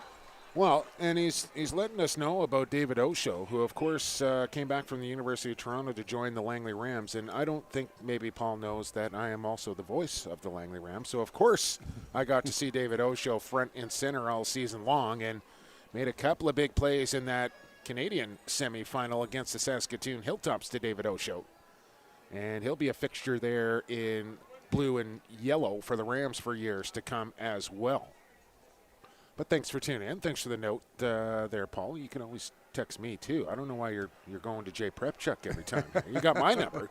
I know you did. Well, I'm on speed dial with Coach Del Monte, right? 1:19 to go, third quarter. And Domino staring at a long field here after the turnover as he'll set up to throw. It's tipped at the line and incomplete. What do you got? Don't make me read it. Just tell me what you got there. Well, we want to just make sure that, the folks in the interior know that we respect them. I know that, we've had some messages, from you folks. And, hey, you know what? It's a terrible situation for all of you here. And we know that you guys have outstanding football programs it's back not there. Fair. It's not we fair. Call it. Well, let's make it clear. These players right now in this tournament right now, today, are playing for the Coastal Championship. Yeah. The interior is playing for the interior championship. If you've got a problem with that, then sorry about that. But we know and we respect. Can we find a way to get the coastal and the interior champions to maybe play one extra game and settle it for real? Is that doable? Neutral site, maybe like Rotary or Exhibition Stadium there in Chilliwack or something. Merritt. I think something like that would be. Listen, would be outstanding. The pandemic screwed a lot of things for a lot of people for a long time. Nobody expected landslides and flooding to take over our province, and it sucks. Yeah. Like, there's no way around it. It's tough for a lot of people, a lot of teams, a lot of schools. I don't know what the right answer is. I think the governing bodies here have done just about as good as they can do to keep things moving forward and get everybody involved the best that they can. And it may not be fair at the end of the day, but at the end of the day, it is what it is, and you just have to play the team that's in front of you and do your best. As Whittingham doing his best to finish off the Jugglers as he punches it into the end zone. Yeah, exactly. A nice run up the middle, and good job by Gavin Whittingham showing his burst of speed up the middle there. Great job by the offensive line. Again, Coach Tom Kadaba does an outstanding job as the head coach of coaching that offensive line, opening up a huge gap, a huge seam for the Terry Fox Ravens. And Gavin Whittingham, with his outstanding speed and quickness, just hits that hole so quickly. And, boy, I tell you, if you're not playing disciplined defense and plugging up all those gaps, then you know what? You're going to have a long afternoon. So we've been waiting for something to happen, and finally something like that happens. And, gosh. I don't know if you picked that up there or not, Jay, but too many men on the line of scrimmage there. And Kimura just grabbed one of his teammates and literally just threw him off the field, saying, "What are you doing out here right now? We're about to kick an extra point. You're not on the team. Get off the field." And they had to take a penalty flag for a delay game, which backs it up another 5 yards here. And listen, I've one final thought on the whole coastal and interior thing. Like, I'm not trying to disrespect anybody because I really don't know. But what I see in front of me here, Terry Fox and Notre Dame and even the Grizzlies in that conversation, I just don't know. Is Vernon or Kelowna going to give a challenge to any one of those teams to have a chance at winning a Subway Bowl down here at BC Place? I don't know. Yeah, well, I mean, in any, we know that in any given football game, just realistically, Jay, get off the fence here. Tell me, because I don't know. Is the caliber of those teams up there, can they rival this competition down here this year? I know in years past, Vernon's been fantastic. Kelowna's had some great programs in the years gone by as well. I just haven't seen them play this year, so I don't know. I can't formulate an expert opinion on what the competition is up there because I've only seen what's in front of my face. Right. It's an interesting question because Vernon is actually AA, right? So AA. So Vernon. They wouldn't even have a chance if things were normal in a normal year. They would not even be playing in this group. Well, they would be playing in this group. I mean, they beat Prince George last weekend, right? But can they compete for the AAA championship if they're AA? No, they would be playing in the. That's what I'm saying. Okay, they would be playing in the AA championship against the Carson Grahams, the Batemans, the Langleys. That and so on. I can get behind because I've seen that. In years gone by, Vernon coming down here and being successful. Right. And winning championships. Certainly, yes. Sean Smith does an outstanding job coaching that team. Right. So again, you know what? Hey. Again, no disrespect to anybody involved here, and it's not an ideal situation for anybody involved. It just is what it is here in 2021. Yeah. Like it, love it, hate it, deal with it. And again, to close it up, hey, you got two different championships happening next week. Good luck to you guys. Kelowna Owls against the Vernon Panthers. Have a great game next week. Yeah, I wish we could be up there. I wish we could be up there. And there's an interior champion. And you know what? Next week is what it is. It's going to be either Terry Fox or Notre Dame against GW Graham, and that's the way. The Coastal Subway Bowl will finish. Exactly. Look out! Oh, almost spinning out of a tackle there. Are we finished with that, or can anybody else send me a message? If you want to chime in, we'll take it on the chin here. We'll take it on the shoulders. Yeah. PXP for Sports at Jay Prepchuck. I know people are filling up your Instagram, which you love there, Jay. I know you're checking your DMs on the regular. Mm-hmm. Yeah, well, people are chiming in, like you said, right? And hey, what are they saying? Tell us what they're saying. Give me some comments. Kelowna lost to GW Graham 27-23. Okay, tight game there. They were up 23-10 at halftime. Thank you. It was a close game. I did not know that. So there's one answer for you, right? And you know what? People are Are they mad at me? Are they mad at me right now, Jay? Tell me if they're mad at me right now. Well. Are they saying mean things? If you'd say that you're my partner in this broadcast, then maybe just a little bit, right? But anyway, so hopefully we've clarified it. Again, hey, you know what? Gosh, I don't know what else to say about it. Let's just focus in here and see if Notre Dame can get something going here, and let's see if they can get a first down, right? Injured Juggler down at the 40 here, getting stretched out. And we talked about it a little bit in the game previous. Actually, quick six, Corey Philpott stopped by the broadcast booth during the first semifinal as he's got his Langley Rams set to take off to London, Ontario to take on the Beefeaters next week in the Canadian Bowl. And, we're just talking about his roster, 32 BC high school football players on that Langley Rams roster, including the quarterback star Michael Calvert, who is the starting quarterback there in Langley. Another guy that was huge and instrumental in that win over the Hilltops last week was Tyler Eckert, who came out of STM, of course. And he actually got linebacker by trade, but an adjustment in that second half, actually putting Cole Barron and Tyler Eckert in the backfield to clear the path for Derek Best. And that was really where that game turned around. They put two linebackers in the backfield to start running the football for Derek Best, who's a really big running back in his own right. Tweedsmuir, Best, and Barron from unbelievable Holy Cross. Yeah, so, all of it, it all kind of comes back full circle there for Langley, and best of luck for them back there in Ontario to try and claim their first Canadian Bowl, and chances are looking pretty good. But Tyler Eckert, Cole Barron, Michael Calvert, the list goes on there in Langley. Just high school stars now starring in Canadian junior football as well. Absolutely, and that's just fantastic to see. Really, you have so many options as a football player in British Columbia, not just university options, but also, like, look at the Okanagan Sun. You got Jamie Borum up there who's kind of turned that program around and done an excellent job. And you've got people like, the Kamloops up there, Kamloops team, the Chilliwack team is an outstanding team. You got Victoria, you've got Nanaimo, you've got the Langley team. You've got great, you got some great, you've got some great programs up here, right? So excellent job by the junior programs.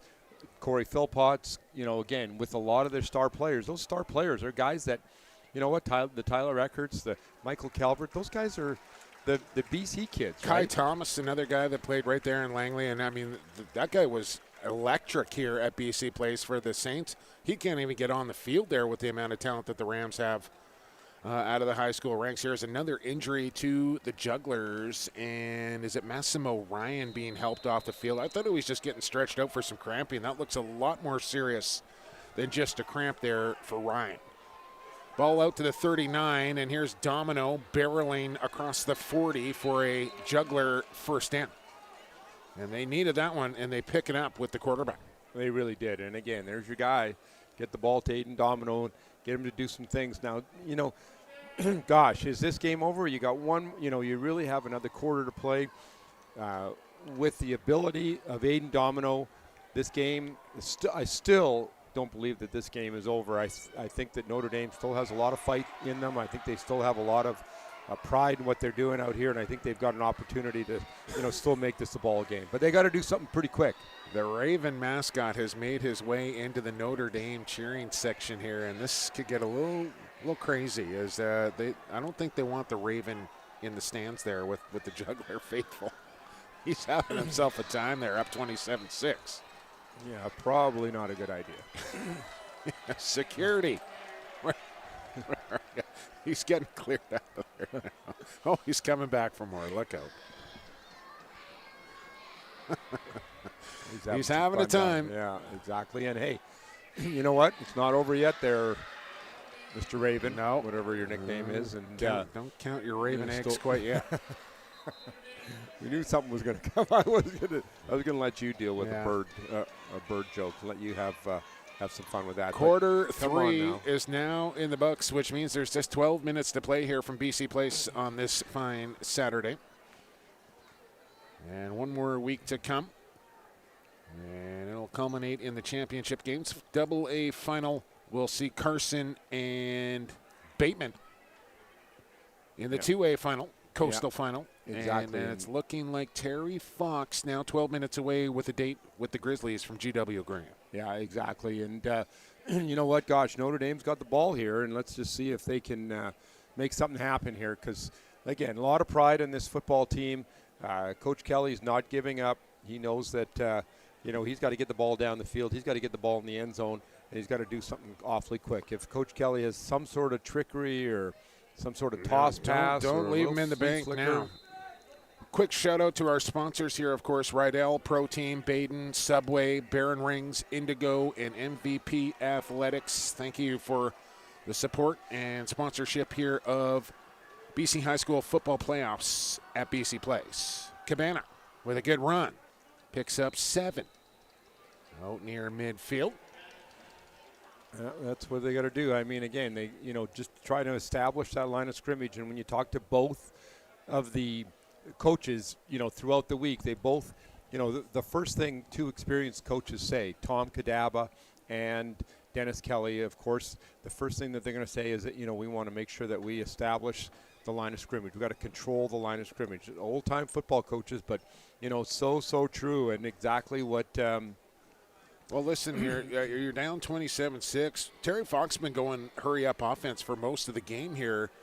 For me, Notre Dame is taking way too much time in between plays, especially down this juncture of the game, and you're down this many points. Yeah. And and they just took a delay of game.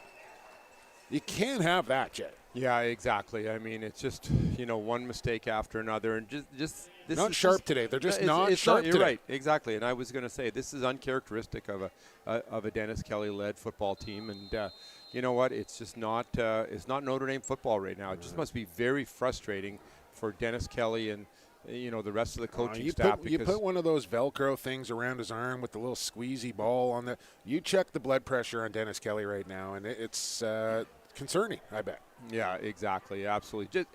More than anything, it's just so frustrating, right? Because he knows this football team can play much better than they have. Here's Domino on the pass attempt, and he's got a completion this time, just shy of the first down. Let's check the spot here. They'll mark him down at the 49. Needs to get to the other 49 for a first down. But there's no kicking now here if you're the Jugglers. No, it's 4-down football. There's no question about it that they've got to go for it here. And they actually put him down the 48, so 3 yards to go. Yeah.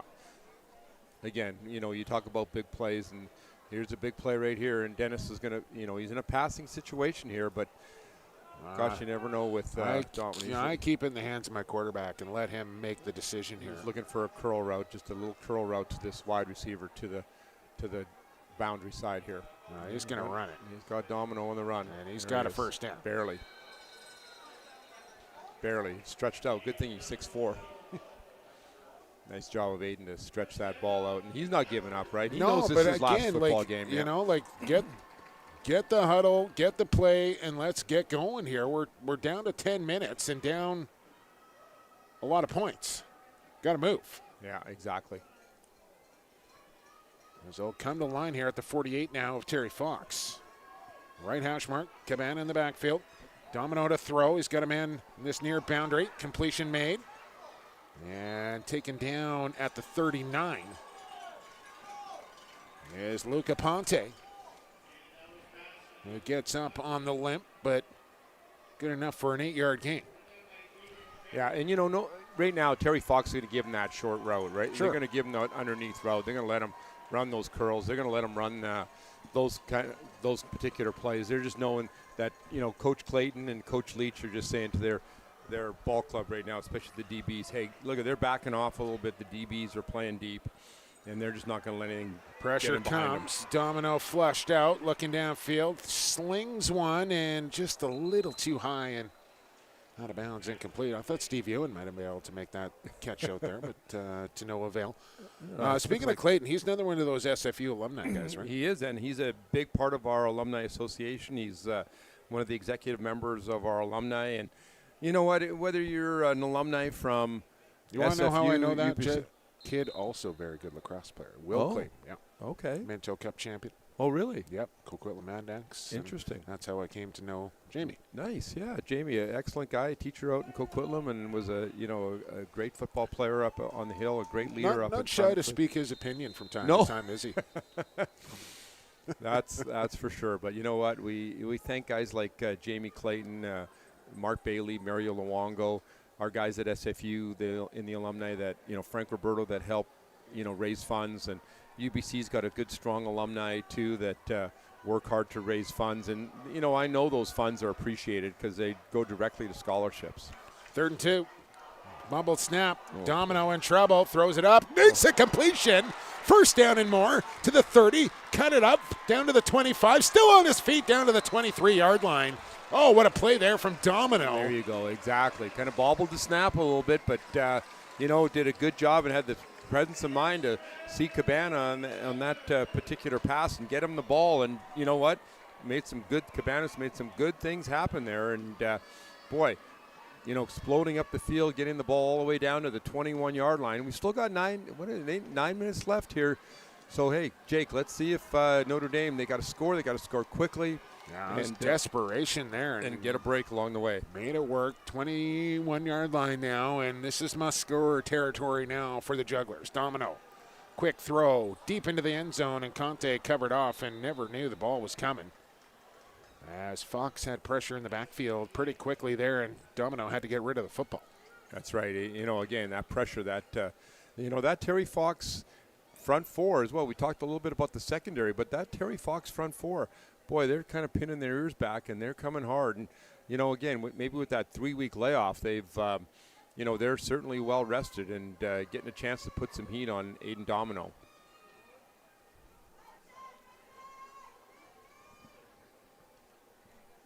$8:29 to go.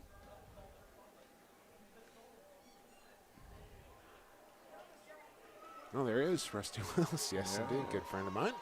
Everybody's coming out and saying hi tonight. It's great to hear from everybody, and good to see some positive comments certainly coming from people. A little more positive, anyways. There's a nice play to Conte, and he'll step out of bounds right around the 5-yard line.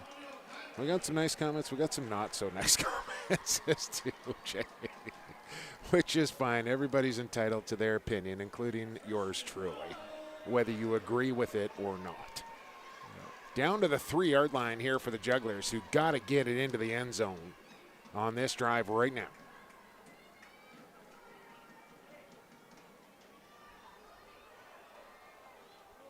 They'll work from the right hash mark. Look for Domino running the ball up the middle here. And he will take it. And he won't get it, as he might have got a yard there, as the blocking scheme just never really materialized on that run. Yeah, and down there near the goal line, who you're going to give the ball to. You're going to give the ball to your outstanding player in the province. And again, Aiden Domino, trying his best, just working his butt off. You know that at the end of this football game, Aiden Domino is going to be awfully sore. He's going to be awfully tired. But I will tell you one thing, folks. This is not Aiden Domino's last football game. It might be the last football game that he plays for the Notre Dame Jugglers, but this is not his last game. He's got a great future ahead of him. Whatever university he decides to choose, whether he's going to play quarterback, tight end, defensive end, this young man has got a bright future ahead of him at the next level. It's a handoff. Cabana makes the cut, trying to reach for the goal line here. Gets a push from behind. No whistle yet, and they'll blow it down at the 2-yard line here. And I know they're getting a little bit closer each time, Jay, but there's also time coming off the clock after every play as well. And still not in the end zone yet are the Jugglers. Close.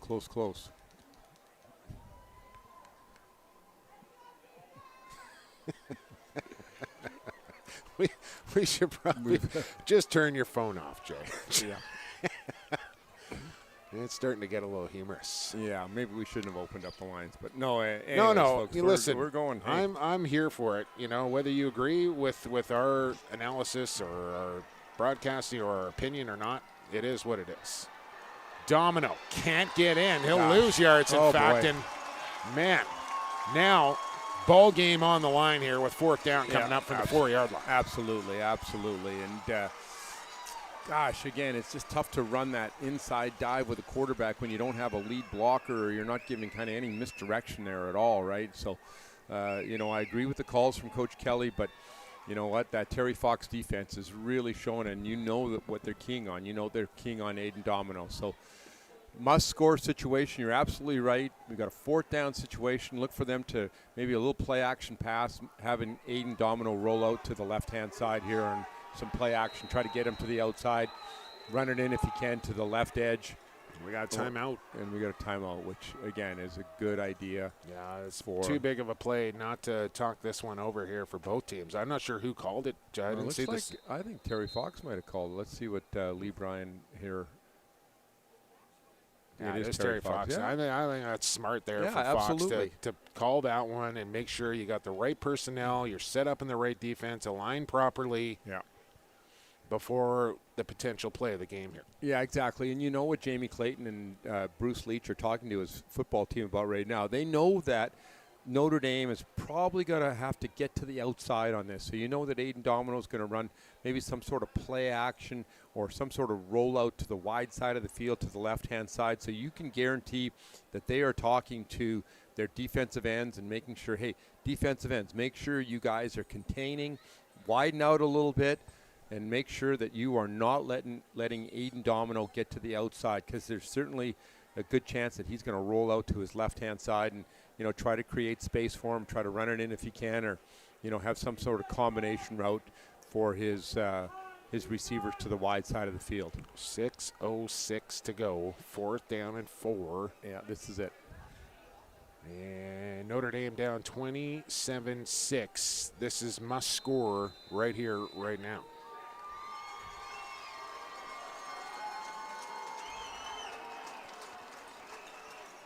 Here's the shotgun snap. Domino over the middle, and the referee is part of the field here, Jay, and I think that one bounced off of him, intended for Cote, and drops to the turf incomplete. Oh, unfortunate break there for the Jugglers. Yeah, gosh, that is a tough break, man. I just want to try and see the replay here on our screen if we can, Jay, to just see exactly if Conte runs into the – yeah, he runs right into the official. He did. And I don't know, do you put that a little bit on the official, knowing he's got to get himself out of the way a little bit too? I know he's part of the playing field, but – Absolutely. But he's watching that interior of the line, right? He's watching to see if there's any holding calls or anything, right? So – he's kind of establishing his position, so it's almost up to the receiver to, you can use that as an advantage and use almost the referee like as the a goalpost, pick. in the CFL. Exactly. So unfortunate there for Notre Dame. Boy. As the drive comes up empty after they march it all the way down to the 2-yard line and come away with 0.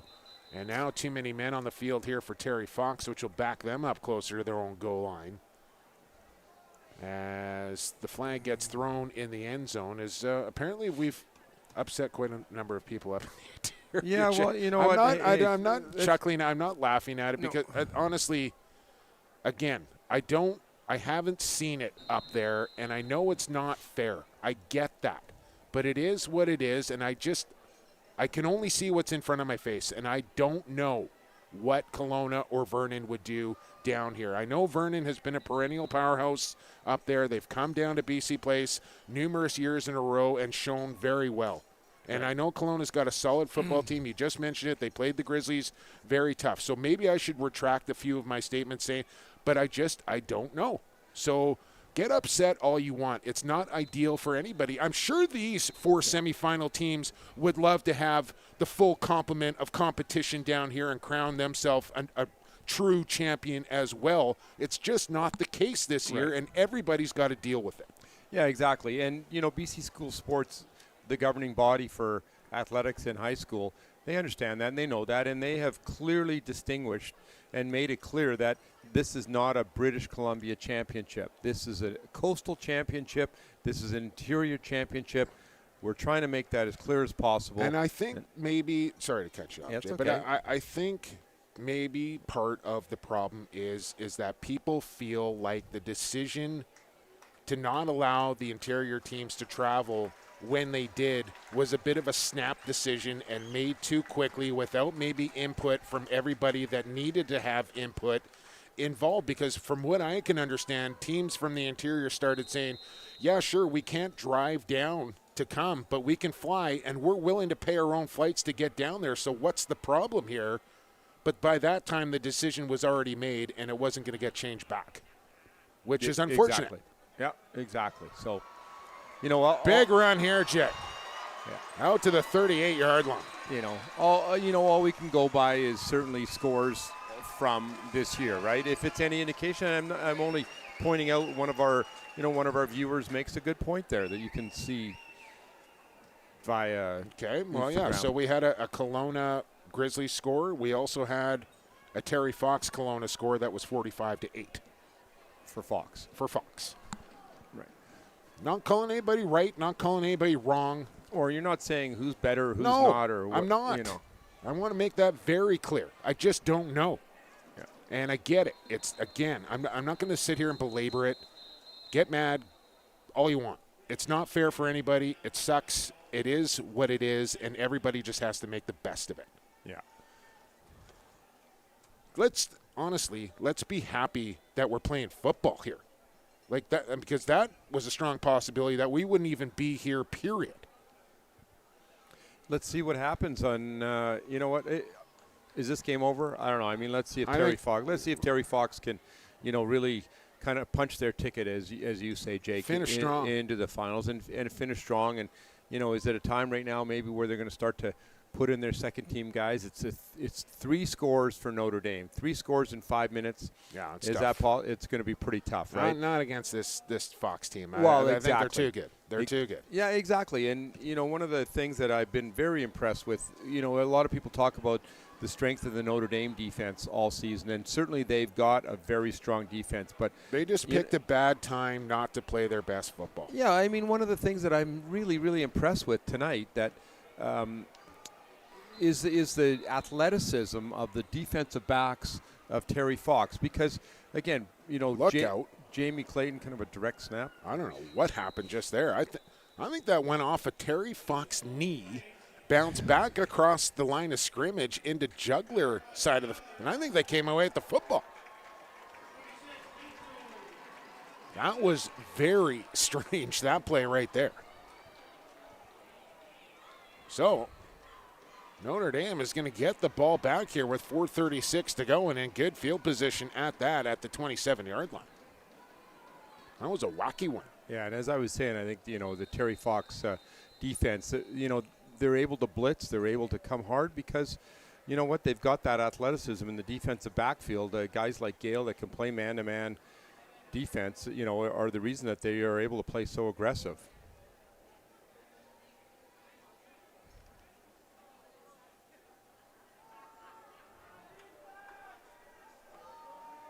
Do you have any idea when the last time an interior team won the Subway Bowl, Jet? I don't know. Do you know? Well, Vernon won. AA?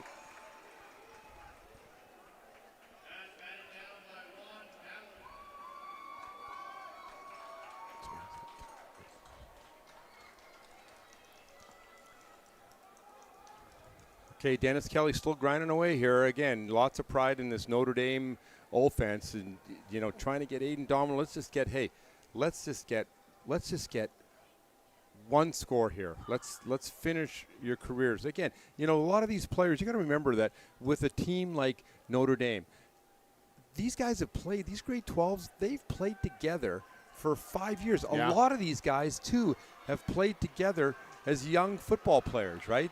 They played together and they had lots of success as little guys growing up playing in community football. They've developed as football players, whether it be in the Coquitlam Minor League or various places around the province or and around, of course, the Lower Mainland. And they've done an excellent job of solidifying and making sure that the pride and the tradition of Notre Dame football. You got some guys down there. Mark Burchak is the offensive line coach for Notre Dame. He played at Notre Dame. He graduated. He won BC championships in the late 70s as a football player at Notre Dame. He's been coaching the offensive line for Notre Dame since 1978.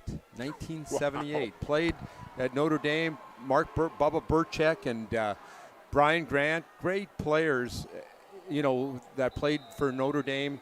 And so that fantastic tradition. Look at George Oswald. He's been there for many, many years, right? And it's just, the tradition of Notre Dame football is just something that, these young men are going to take with them for the rest of their lives. They've been jugglers. They've been Notre Dame jugglers for the rest of their life. They've had a great 5-year career with the Jugglers. They've had outstanding coaches. They've had, coaches like Dennis Kelly, George Oswald, Bill Cole, Richard Scott.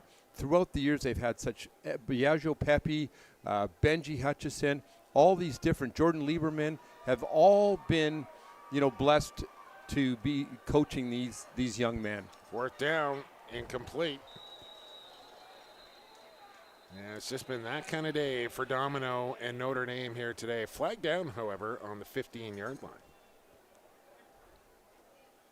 As maybe we might get pass interference here, and I think we will on Terry Fox. So the drive will continue for the Jugglers. 4:15 is what remains.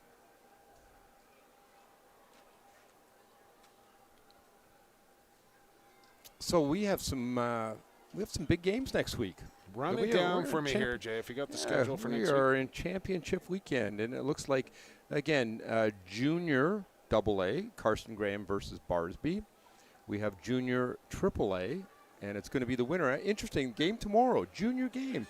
If you're not doing anything, if you're not watching those Rough Riders beat the Stampeders tomorrow, now we'll get a bunch of calls for that, too. I'm a Riders fan, of course, right? Being from Regina. So, hey, Vancouver College and GW Graham are playing tomorrow at 1:30 at Notre Dame. And so go out and watch some high school football. The winner of that game plays St. Thomas More next Saturday.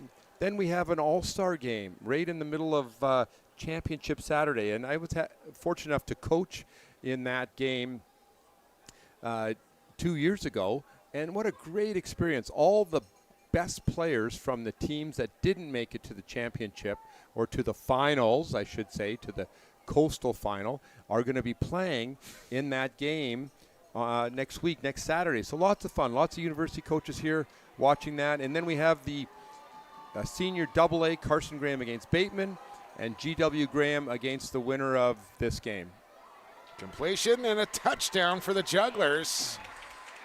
Across the middle, Massimo Ryan into the end zone. And what are we at here? 27-12. Got to go for two here, no?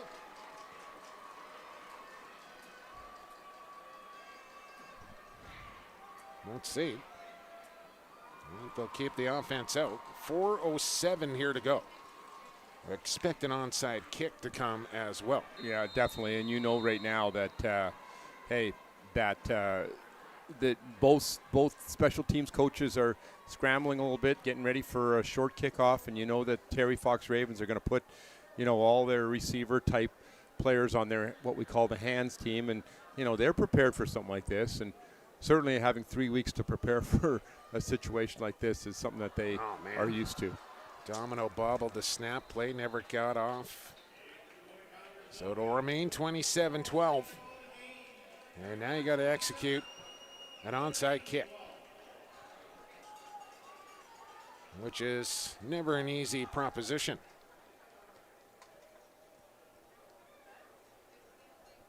What do you like for the onside kick? Do you like the high looper, or do you like the skip off the turf with the big bounce? Well, it's interesting you say that, because the skipper off the turf is actually the way to go in American football, because in Canadian football, the high looper, it's the last person in Canadian touch football. The ball. It's you the can last just slap touch. it out of bounds. So you have the tall guy that tips it out of bounds, and that in Canadian football, that's exactly what you can do. In American football, it's the squib, because it's the last person to have possession that gets the football, right? So they'll probably have a squib. We might even see in this, with this formation that we're seeing, kind of a bunch formation, he's probably going to squib it right in the middle here and just try to get his inside guys to try to recover it. So there's so many different ways to go at an onside. There really is, yeah. So he's going to squib it. I think he's just going to kick it into the middle of the field here. Again, Fox short bodies out on the field. Yeah. And I don't know how you don't know your assignment at this juncture of the season. Well, you know what? This might be the first and only time that they've ever had hands team out there, right? So maybe they're prepared. They're prepared. Let's just see. It's going to be a short kick. They go with the left. left. Took a good bounce. And it's brought in by Terry Fox, and they will control possession here with 4:05 to go. But pretty good kick there. Gave his team a chance. He absolutely did. A great kick. And, that could have very easily been recovered by Notre Dame. So Terry Fox got a little bit of a break there on that particular short kick. But there you go. It shows the fight of Notre Dame. Again, you can't say enough about the tradition of Notre Dame football. Gosh, you walk through that school and you can just tell, you can smell football in the air there. And with all the coaches that they've had and all the tremendous football, still have won, more BC championships than any other high school in British Columbia. Impressive program, no question about it. And Terry Fox is really, over the years, kind of put themselves in that conversation as well. I know a much shorter history there at the Port Coquitlam School, but they have really turned themselves into a perennial powerhouse each and every year. Yeah, they really have. And, they've done an outstanding job. And, again, it starts with your coaching staff. It starts with the administration in your school.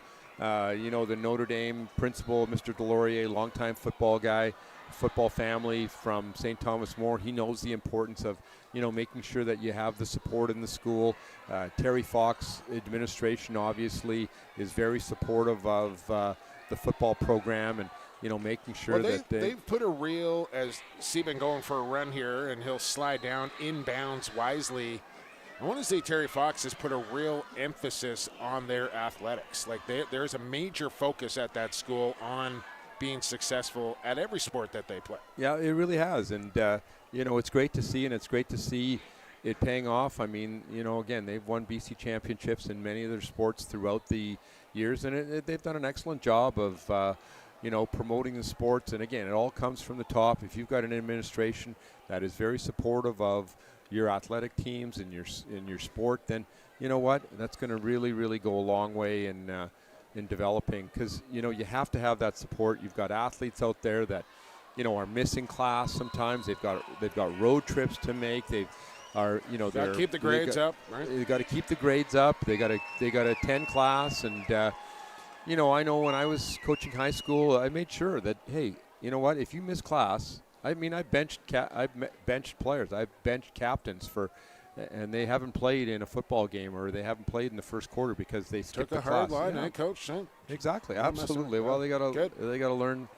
They have to learn along the way, right? So, education tough should love. always be first and foremost. Yeah, exactly. And as we talked about, you want to get a football scholarship, you got to make sure that your grades are good. You got to make sure that you maintain your grades. You got to make sure that you stay eligible. And once you get to university, you have to stay eligible as well. You got to work right? even harder. Yeah. Exactly. And I know that our student athletes at Simon, that's why they call it student athlete, right, Jake? It's student athlete because it's not athlete student. It's student first, right? And you've got to work hard because you're on the road a lot. You're missing a lot of your Friday classes oftentimes. You're coming back on Monday.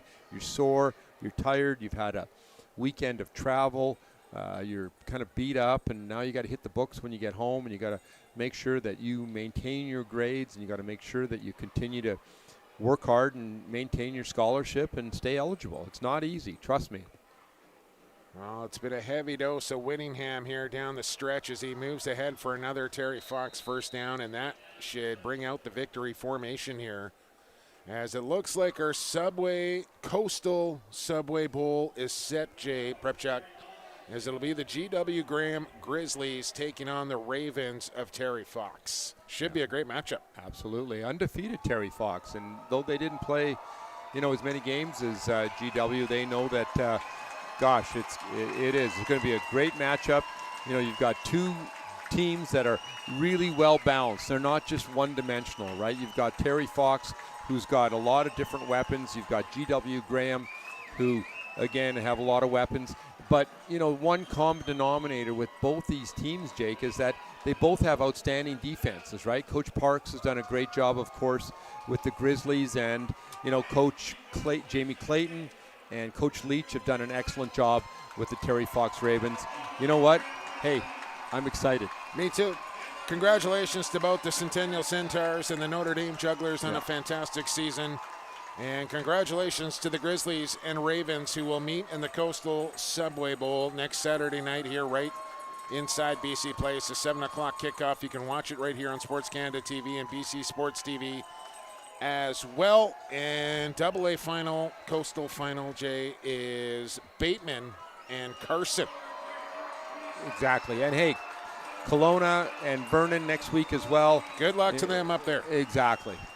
Have a great week, everybody. All right, that'll wrap it up here from BC Place tonight. We'll check you next week. Games going starting at 9 o'clock in the morning, 5 of them on the slate.